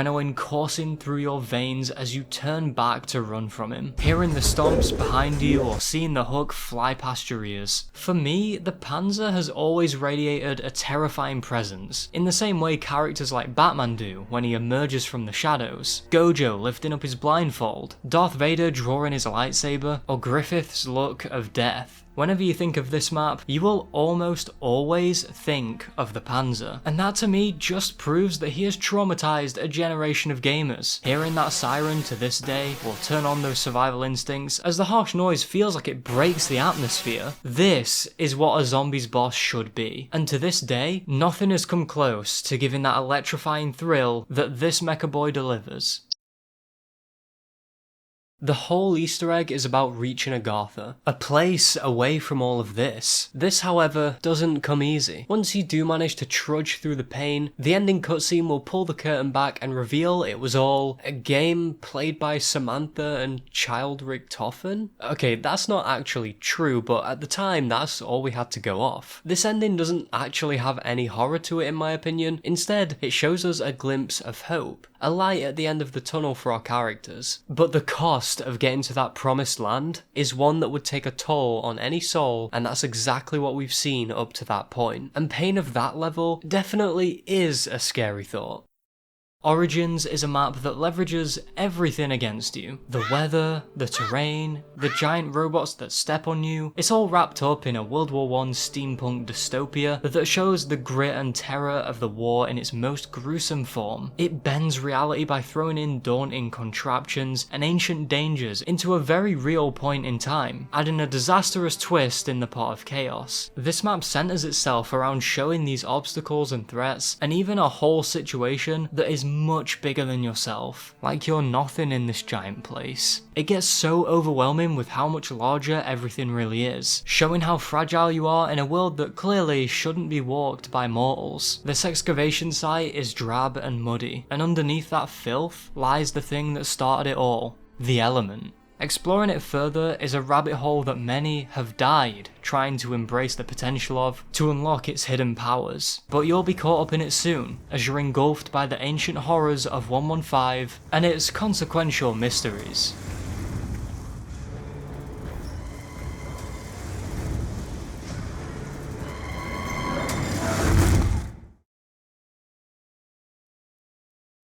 From taking a step back and looking at Black Ops 2 from a horror standpoint, I feel like there's two overarching stories that this mode has presented here. We have the Broken Earth storyline, and then the Primus storyline, which involves not only Origins, but also Mob of the Dead, considering that cycle is crucial for Primus to succeed or fail. Both of these present their themes in different ways, making BO2 Zombies more expansive than anything we've really seen so far. The Origins ending has some hope to it, despite the incomparable amount of suffering it took to get there, from the sacrifices in Mob of the Dead that eventually stopped the cycle from continuing and instead broke it, to the harsh dangers of the bloody battlefield in Origins, where basically everything can and will kill you. Then there's the Broken Earth storyline, which is so unbelievably grim, with absolutely no hope at all. As you go through all of these maps, you start to think that just maybe, listening to Maxis, which is the canon path by the way, will actually solve things, right up to Buried, which even goes as far as to bait you into this false sense of security by Misty giving an uplifting speech in the intro, only for the world to end a second time. And dragged with it is any hope for fixing things. This divide in between these maps is definitely down to the change in development leaders from Jimmy Zielinski, who made the Broken Earth maps, to Jason Blundell, who was behind Mob of the Dead and Origins. But even still, it works. And I'd say it feels like they got their messages across. On most of the maps in the Broken Earth storyline, you can see the moon, and I always had the idea in my head that when the survivors of Earth we play as look beyond the foggy skies at the glowing moon in tremendous pain, Ultimus are looking back with the same amount, just in a different way. One is despair and the other is sorrow. There's nothing but space between these two groups for hundreds of thousands of miles, but there is a simultaneous existential pain that transfers from these people seamlessly between the two planets. It's just as depressing as it is poetic, and Jason Blundell hammered home that in order to fix the world, it's gonna take a lot of suffering. I also want to say thank you for being here still, and if you've watched any of the other ones as well, I just want to say thank you so much. You could have watched a Lord of the Rings movie, but instead you stuck with this giant video. Like I said, I just want to thank you for your time, because it really means a lot to me. And I should also say, if you haven't, consider becoming an exceptional channel member. It would help me out more than you could ever know, and keep the lights on around here. And you get some cool rewards out of it too. But regardless, all of your support is appreciated. Call of Duty Zombies up to this point has had such a powerful way of showing what horror of the undead can be like and how far it can go. From our humble beginnings back in World at War to the increasing brilliance of Black Ops 1, and then here in the spectacle that is Black Ops 2. These three titles are what I'm calling the horror trilogy. They're an ode to the horror genre and a shining example of how to get under someone's skin. Or at least mine anyway. The techniques, like having a character reach out for help when they die, just to see them go limp and still, then the visuals, music, sounds and stories, shows just how talented Treyarch are, as they proved their worth when looking at how graciously carved each experience is. They're master chefs with how well they cooked up these three dishes, hammering home their focus on disturbing horror, whether it be explainable or a more visceral fear. And let me tell you, these are some of the best dishes I've ever had. This dev team managed to show their horrors in different ways and scenarios, and that's something I don't think we'll ever see them do again. Not because these devs can't, because they can, but zombies as we know it is different now. Some things have changed for the better, and some for the worse. But regardless, if I had to put a pin on the point where this fear-invoking design of zombies ended, I would say right after Origins. And with our lineup for Black Ops 2 alone, looking back is nothing but home runs. We started with a bus station at the end of the world, showing you how dire the stakes are now on a scary new planet, then stranded in the middle of nowhere in the midst of chaos, only to go out with the rest of the world in a bang. Dizzying heights atop grand Chinese ruins with twisted feral creatures lurking in dark elevator shafts and rubble. The highest security prison turned into a purgatory, trapped within the prison and shackled by your mind, where there is no escape. A buried town, deep underneath the earth, where ghastly apparitions hide away and the dead air suffocates you. A relic of time you don't belong in. And where it all started, the muddy trenches of a steampunk World War I, where just about everything eclipses over you, overpowering you and making you see how futile you are. If you aren't caught up in a time paradox, you're trying to survive and make things somewhat right in a world that's already broken, which, as we've noticed, it doesn't matter where you are on this planet,